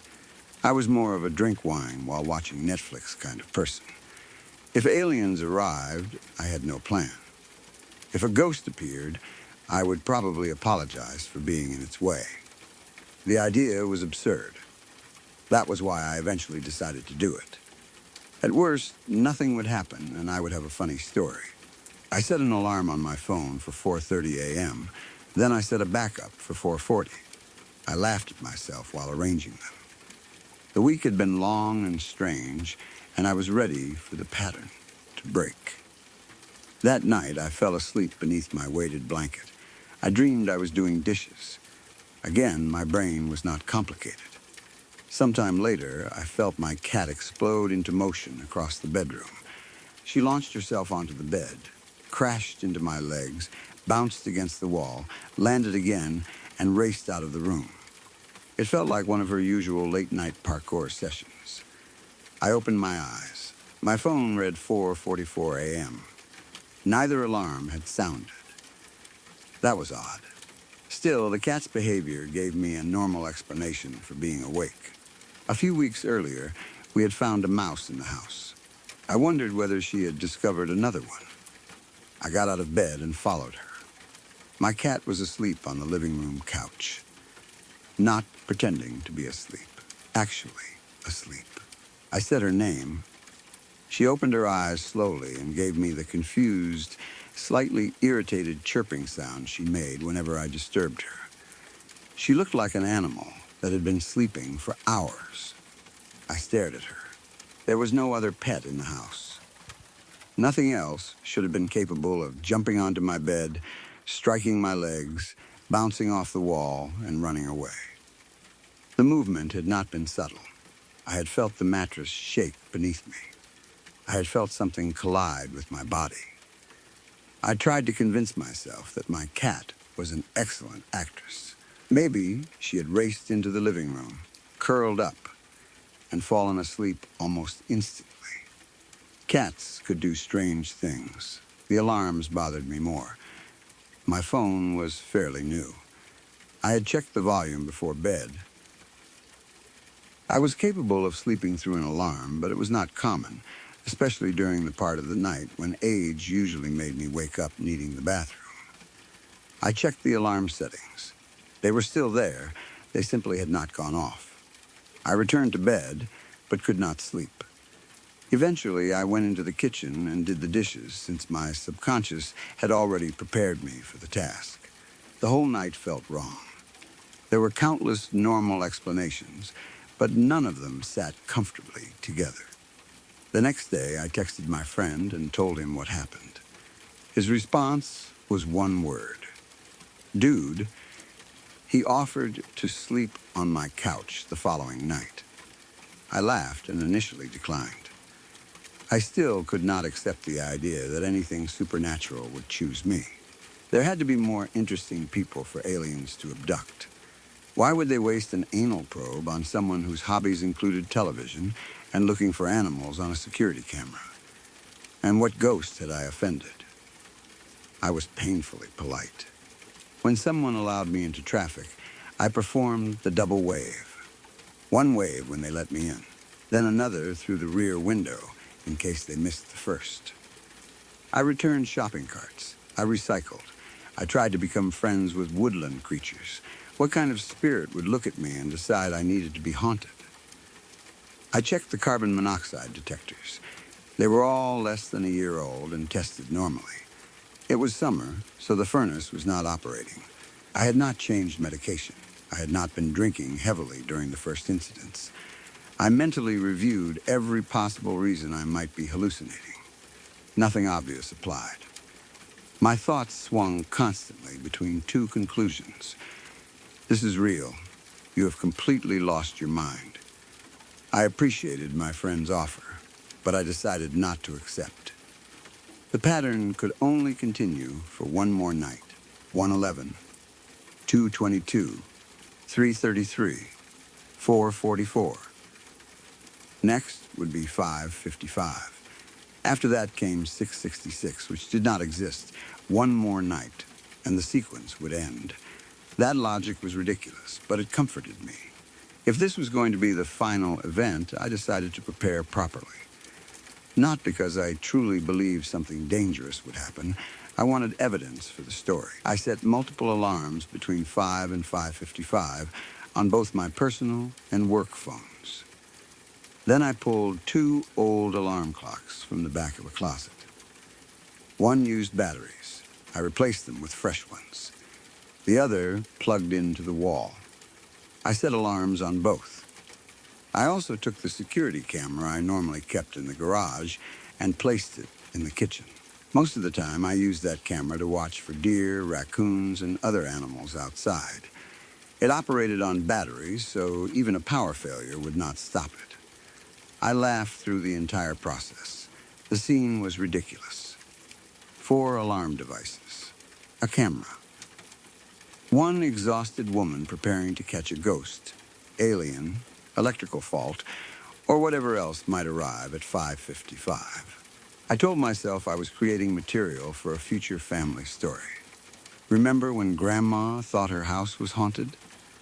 Everyone would laugh. I would laugh too. That night, I went to bed after a couple glasses of wine. I texted my friend and assured him that if I died from supernatural causes, I would haunt him politely. I would not throw furniture or write threatening messages on mirrors. Maybe I would occasionally change the television channel or move his keys. He did not seem as amused as I was. I checked every alarm again. Both phones were charged and plugged in. The battery clock showed full power. The electrical clock glowed beside it. The camera was recording. The air conditioner and fans were running because the night had become hot again. There was a new moon, making the world beyond my windows unusually dark. I went to sleep in good spirits. I was certain I would wake before 5, make coffee, and laugh about the whole thing the next day. Despite everything, I fell asleep quickly. Exhaustion finally won. I woke when the power went out. A power failure has a sound, although it is really the sudden absence of sound. The air conditioner stopped. The fans slowed and became silent. The refrigerator, ice maker, and every other appliance powered down at once. The house became so quiet that the silence itself woke me. I opened my eyes. Dawn was close. A faint gray light had begun forming beyond the windows. For a moment, I lay still, listening. Then I remembered the alarms. The plug-in clock was useless without electricity. That was fine. I had backups. I reached for my personal phone. The screen remained black. The battery was dead. That made no sense. It had been charged and connected to power when I fell asleep. I checked the work phone. Also dead. Then I examined the battery-operated alarm clock. The clock I had given fresh batteries only hours earlier was blank. Every alarm device had failed, even the ones that did not rely on the house's electricity. That was when the noise began. At first, it sounded far away, a low crackling somewhere beyond the bedroom. I thought it might be coming from outside. Perhaps a power line had failed. Maybe an electrical transformer was sparking. The sound resembled a mixture of radio static and a fire burning through dry wood. It grew louder, then closer. The crackling entered the house. I could not identify a direction. It seemed to move through the walls, filling the hallway and pressing toward the bedroom. I sat upright. The sound increased until it became painful. There was no steady rhythm, only violent static, snapping and hissing around me.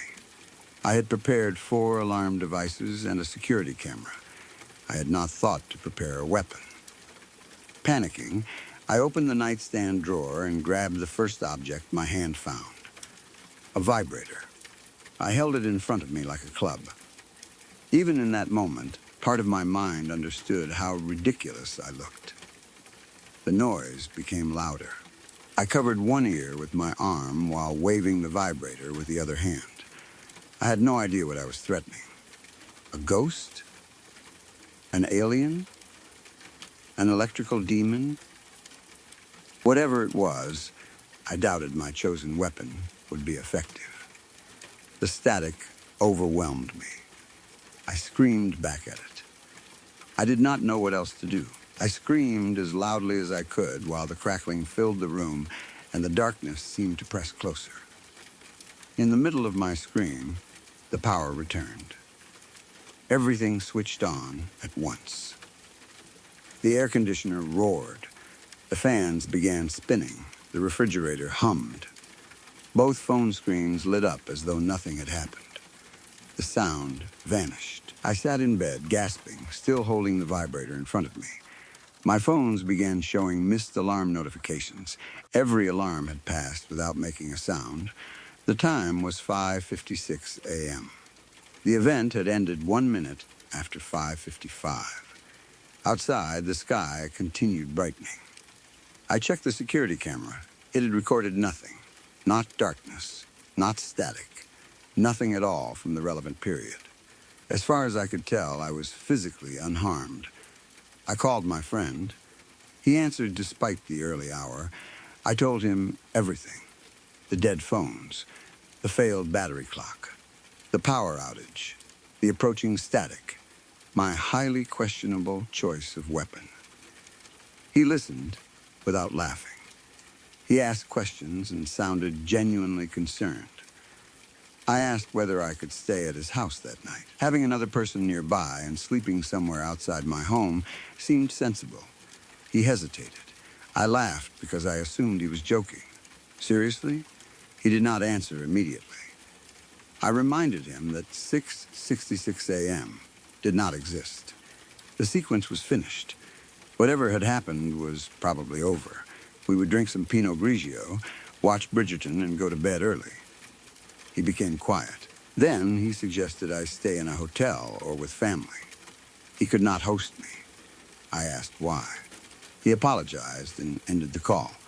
I tried calling again. He did not answer. That frightened me almost as much as the static. He had been the one who suggested watching for the pattern. He had offered to sleep on my couch the previous night. Now, after hearing about 5:55, he wanted nothing to do with me. I packed a bag and drove to my mother's house. I did not tell her the truth. I said I missed her and wanted to spend the night so we could catch up. She knew I was lying. Mothers usually do. Still, she seemed pleased to have me there and prepared the guest room. I brought my cat with me. I told myself leaving her alone in the house would be irresponsible, though the truth was that I did not want to be separated from the only other living thing that had been present during the incidents. The evening at my mother's house felt normal. We talked. We ate.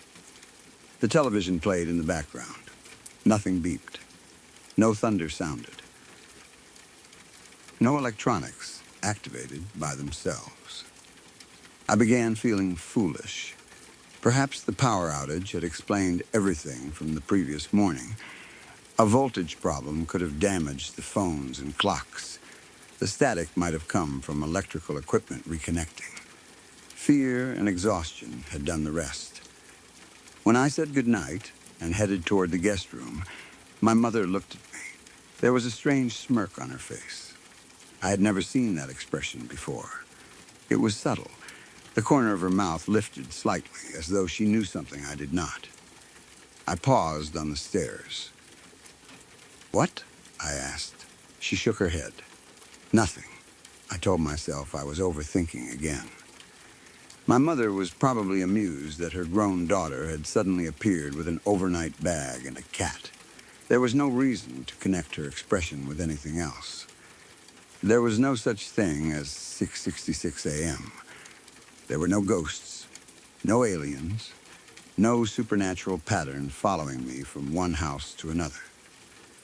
I had left the place where the incidents happened. I was safe. My mother was safe. My cat was safe. The guest room was warm and familiar. My cat curled beside me on the bed, uncertain about the new surroundings, but comforted by my presence. I switched off the light. For a while, I remained awake, listening to the ordinary sounds of my mother's house. Pipes settling. The refrigerator downstairs. A car passing outside. Nothing strange. Eventually, my breathing slowed. I repeated the same thoughts until I believed them. The sequence was finished. The night would be peaceful. In the morning, I would feel embarrassed about everything. There was nothing left to worry about. We would all be fine. I was wrong.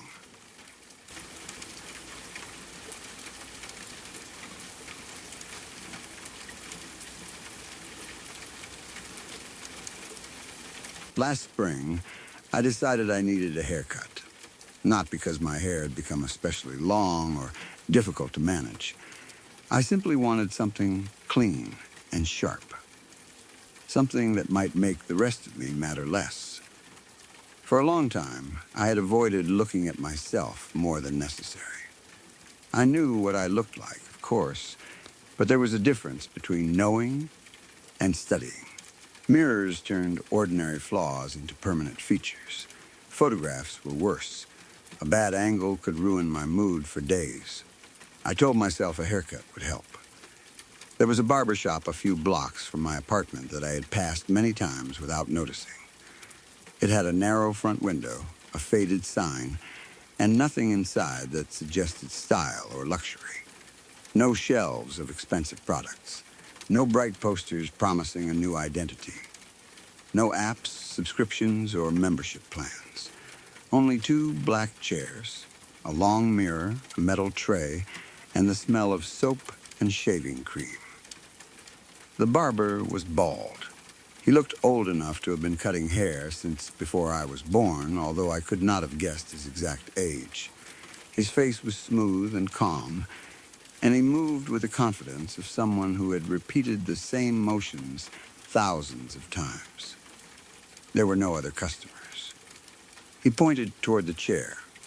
I sat down and told him I wanted only a little off the top. He nodded. He did not ask for photographs or begin explaining different styles. He wrapped the cape around my shoulders, picked up his scissors, and began working. The silence should have felt awkward, but it did not. He did not try to fill the room with questions about my job, relationships, or weekend plans. The scissors moved steadily around my head while loose hair fell across the cape. He worked slowly, but never hesitated. When he finished, he brushed the hair from my neck and turned the chair slightly toward the mirror. The result was good. Better than good, really. My hair looked cleaner. The shorter sides made my face seem narrower. The line around my temples was precise. For a few seconds, I looked like a slightly different person from the neck up. Then, my eyes moved lower. The old dissatisfaction returned immediately. The haircut had changed only one small part of me. Everything else remained.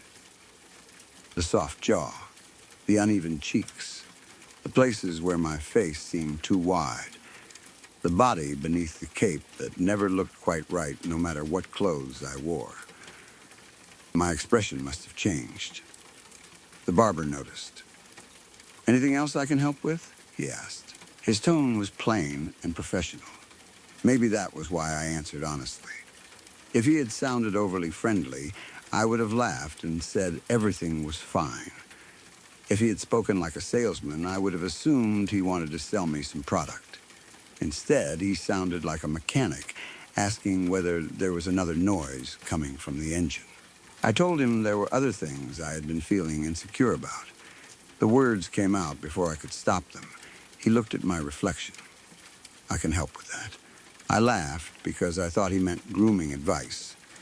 Maybe he could shape my beard, recommend a skin routine, or explain which haircut better suited my face. I'm not interested in plastic surgery, I said. It isn't surgery.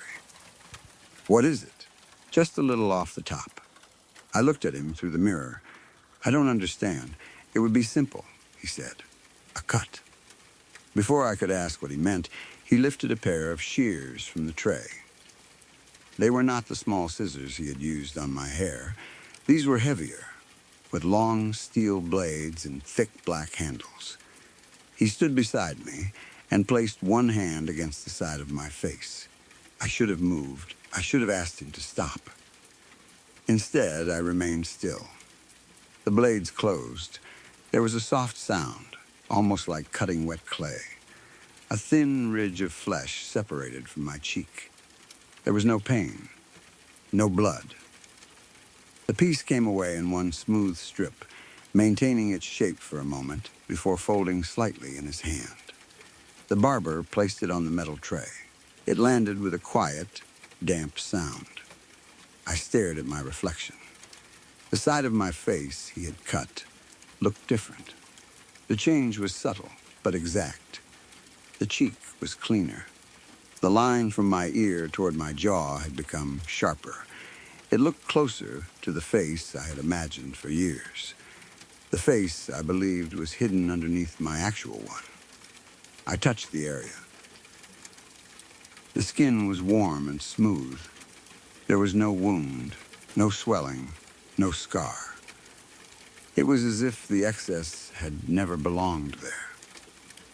Do the other side, I said. The barber did. Another strip came away. He placed it beside the first. My face became more balanced. I turned my head from side to side, unable to stop looking. For the first time in years, the mirror seemed to show something I wanted rather than something I tolerated. Then I looked down at my body. Can you do the same thing here? I touched the soft area around my stomach. The barber nodded. He loosened the cape and asked me to lift my shirt. The shears moved across my skin. Pieces came away without pain or blood. Some were thin. Others were wider, curved sections that retained the shape of my body for several seconds after being removed. He trimmed the softness around my waist. He cut small amounts from my sides. He sharpened the lines I had always wished were there. Each discarded piece landed on the tray. By the time he finished, the metal surface was crowded with parts of me. The barber did not treat them as flesh. He handled them with the same indifference he had shown toward my hair. When I stood, my clothes fit differently. My body felt lighter, not dramatically transformed, but corrected. That was the word that entered my mind. Corrected, I asked how much I owed him. $30. That was all. I added a generous tip. That night, I stood in front of the mirror in my apartment for nearly an hour. I turned sideways.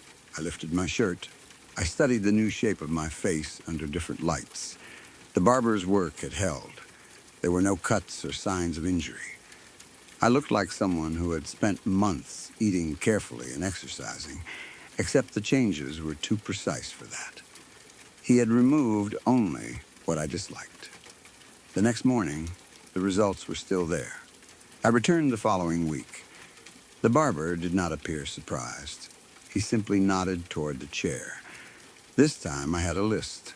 My jaw needed a slightly cleaner angle. There was still softness below my chin. My stomach could be flatter. My upper arms looked wrong when held against my body. The barber listened without judgment. Then he began cutting.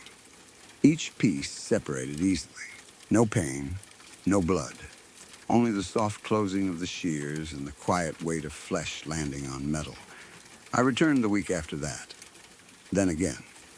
The visits became part of my routine. At first, I waited 7 days between appointments. Later, I began going twice in 1 week if I noticed something that bothered me. The barber never refused. He never suggested I had done enough. He also never pressured me. That made it easier to believe I was in control. He only cut where I pointed. Soft places disappeared.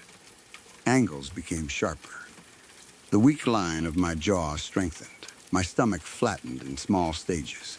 My cheeks narrowed. I began recognizing myself. Or at least, I began recognizing the version of myself I had always believed should exist. Mirrors stopped feeling hostile. I could look into one for several minutes before discomfort returned. People noticed. A coworker complimented my haircut, even though the haircut itself had been done weeks earlier. Another asked whether I had lost weight. A woman I knew told me I looked sharper than before. She let her eyes rest on me longer than usual. Conversations lasted longer. Strangers seemed more patient. People smiled. Every small change in their behavior felt like proof. I had been right to dislike the old version of myself. The world responded better to this one. But after a while, the attention created a new kind of discomfort. I began wondering whether anyone was looking at me or only at the surface the barber continued refining. If someone complimented my face, I thought about the pieces that had been cut from it. If someone touched my waist, I remembered the curved sections of flesh lying on the tray. Those thoughts never lasted long. There was always another correction to make. A cleaner line beneath the chin, less softness around the stomach, a slight adjustment to the cheeks, just a little off the top. The ideal version of me kept moving farther away. Every time I approached it, I noticed another flaw. The barber never rushed. His precision reminded me of a surgeon, though he had insisted it was not surgery. Sometimes he stepped back and studied my body as though examining a sculpture. He tilted his head, then removed a section so thin I could barely see it in his hand. The result would be exactly right. I once asked how the flesh separated so cleanly. Some things come apart easily when you know where to cut, he said. I asked what he did with the pieces afterward. They're taken care of. His answers should have been enough. I should have left the question alone. One afternoon, I arrived for an appointment and found the main room empty. The front door had been unlocked. The lights were on. The barber's coat hung from a hook near the mirror. I waited beside the chair, expecting him to appear. Several minutes passed.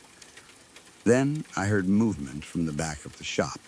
There was a narrow doorway behind a hanging curtain. I had seen the barber enter it after our sessions, usually carrying the tray. That day, the curtain had been pushed aside. The door beyond it stood partly open. I walked toward it. I only intended to call his name. The room beyond was larger than I expected.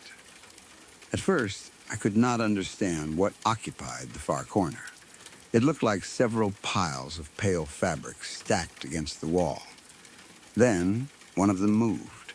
I stepped closer. Every piece the barber had taken from me was inside that room. They had not been disposed of. They had been arranged together, pressed into one another, folded, stacked, and joined into a huge mass of flesh. It took up most of the far corner. Some pieces had lost their original shape, becoming soft layers within the larger body.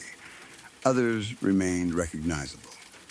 I saw the curve that had once rested above my hip, the loose skin from beneath my jaw, a section from my upper arm, part of one cheek. There were more pieces than I remembered giving him. Far more. The mass was not made only from me. Different colors and textures appeared throughout it. Older sections had darkened. Newer pieces remained pink and warm. It shifted slowly. The movement was not random. The entire pile expanded and contracted. It was breathing. There was no head, no face, no eyes. Still, I knew it could see me. The knowledge arrived with complete certainty. The folds turned slightly in my direction. A shallow opening formed somewhere near the center, then closed. I stood there longer than I should have. The barber appeared behind me without making a sound. "Have you been satisfied?" he asked. His voice remained calm. I turned. He did not look angry that I had entered the room. He did not try to block my view. He only waited for an answer. I looked back at the mass. It shifted again. "I don't know," I said. That was the first time I had answered him honestly. I left without receiving a cut. For several weeks, I stayed away. The changes held at first. My face remained sharp. My stomach remained flat. When I saw myself in mirrors, I still felt relief. I tried to forget the back room. I told myself the mass had been medical waste, silicone, or some strange art project. Perhaps the barber served clients with unusual needs and stored discarded material for legal reasons. None of those explanations accounted for the breathing. I began avoiding the street where the shop was located. Then my chin started to soften. The change was small. At first, I blamed lighting. The bathroom mirror always made me look different from the one in my bedroom. A few days later, the angle of my jaw looked weaker. The skin beneath it had become looser. I touched the area. It felt warm. Not warm from fever or inflammation. Warm like living tissue returning after numbness. The softness spread. My stomach began filling out again. The flat sections slowly rose. The old shape seemed to be rebuilding itself beneath the skin. I reduced what I ate. I exercised harder. Nothing stopped it. The areas the barber had cut began itching. The sensation started beneath the surface, too deep to scratch. At night, I pressed my nails into the skin until red marks appeared, but the itching continued underneath. The returning tissue did not feel normal. Some places were hard. Others felt grainy. Thin, dense lines formed beneath the skin like roots. I could feel them spreading outward, searching for the shapes that had been removed. My body was not healing. It was remembering. I stopped sleeping well. When I did sleep, I dreamed about the mass in the back room. In the dreams, it unfolded itself. The pieces separated and crawled across the floor. They searched for the body they had come from. Sometimes they reached my bed and climbed beneath the blankets. I woke scratching at my face. The changes accelerated. My cheeks became uneven. One side of my jaw softened faster than the other. The skin around my stomach did not return smoothly. It formed dense sections and strange angles beneath the surface. My muscles seemed to lose their shape. My arms sagged. Some areas became harder than muscle, almost barbed. My body was not returning to what it had been. It was rebuilding itself incorrectly. Every morning, the reflection looked worse. The ideal face I had almost reached disappeared under something swollen and unstable. I tried to convince myself that the barber had caused a delayed medical problem. Maybe the cuts had damaged my body in a way I could not see. I considered going to a doctor. What would I say? A barber had removed sections of my flesh without making wounds, and now they were growing back wrong? I had no scars, no evidence, only a body that seemed to change faster each night. For weeks, I resisted returning. Eventually, I understood the truth. The only way to keep the shape I wanted was to let him cut me again. I went back on a Tuesday afternoon. The shop looked exactly the same. The same chairs, the same smell of soap and shaving cream. The barber stood beside the counter, cleaning his tools. He looked up when I entered. He did not ask where I had been. He nodded toward the chair. I sat down. He wrapped the cape around me. Then he began cutting. The shears removed the malformed layers first. The hard places, the grainy tissue, the soft growth that had returned beneath my chin. Each piece peeled away without blood. The relief was immediate. My face emerged again in the mirror. The angles returned. My stomach flattened. I became recognizable. When he finished, I remained in the chair. Is it still back there? I asked. The barber wiped the shears with a cloth. Yes. The mass? Yes. What is it waiting for?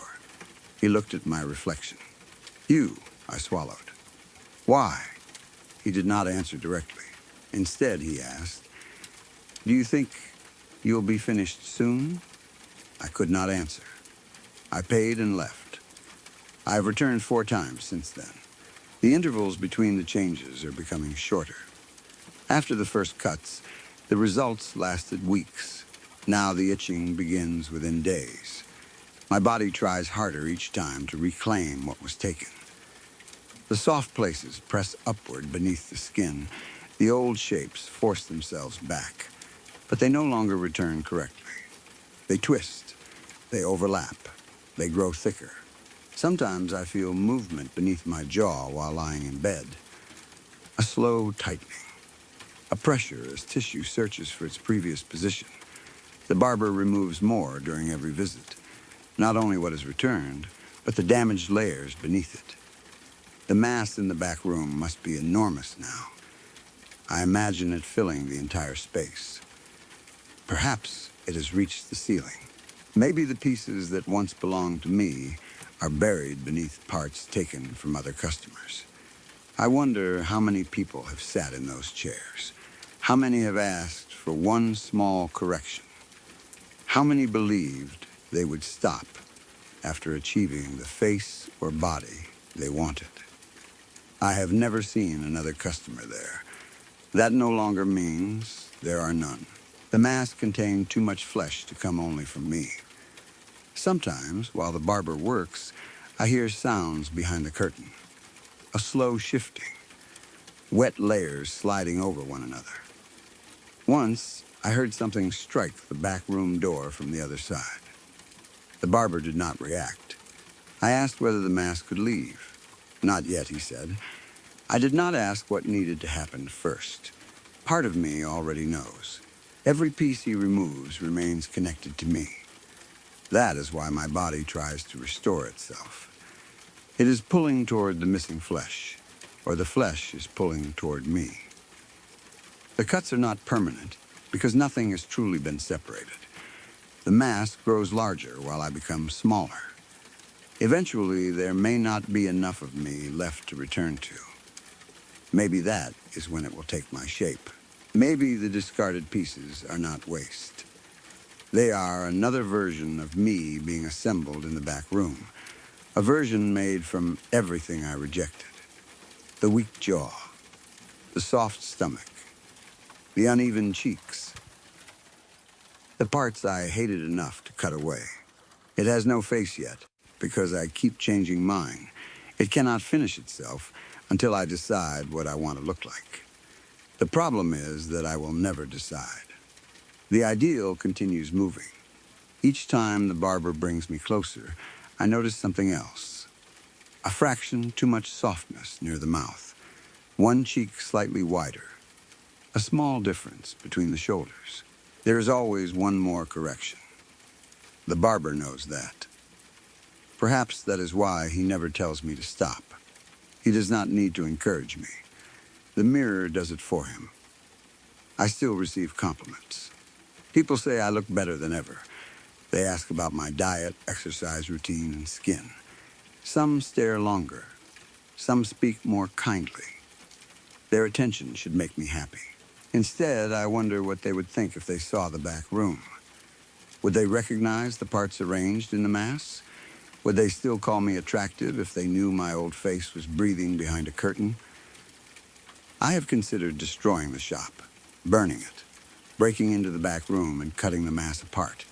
But I do not know what that would do to me. If every piece remains connected, destroying it might destroy the parts that still exist in my body. Freeing it might be worse. Sometimes I imagine opening the door and watching it unfold. I imagine the heap pulling itself upright, using arms made from discarded stomachs and legs made from cheeks and jaws. I imagine it following me home. I imagine waking to find it beside my bed, waiting to put everything back. The barber asked whether I would be finished soon. I think that was a warning. There may be a limit to how long the mask can wait. Or perhaps there is a limit to how much he can remove before the person in his chair becomes something else. I have not asked. I continue going back. The changes have already started again. There is a line beneath my chin that was not there yesterday. The skin around my waist feels warmer. When I press it, something firm shifts underneath. My next appointment is tomorrow. I know I should not go. I know every visit makes the mass larger and the return more violent. But when I stand in front of the mirror and find the old shape forcing its way through, panic replaces reason. I cannot bear the thought of losing the face I have worked so hard to reach. The barber can fix it. He always does. $30 plus tip. A little off the top. Then I can look at myself again. For a few days, perhaps even a week, I will feel like the person I was meant to be. I am closer to the face I have always wanted than ever before. I only wish I knew which of us will be wearing it when the barber is finally finished.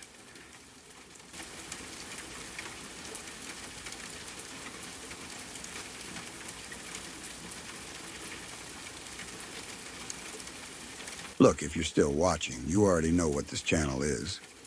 No jump scares, no fake drama, just real stories about real people who survive things most of us can't even imagine. And that's scarier than any movie could ever be. If you want more of this raw, unfiltered truth, told the way it deserves to be told, subscribe to Lacuna Noir. We're not here to waste your time. We're here to tell the stories that actually matter. Thanks for listening. Now go get some sleep, if you can.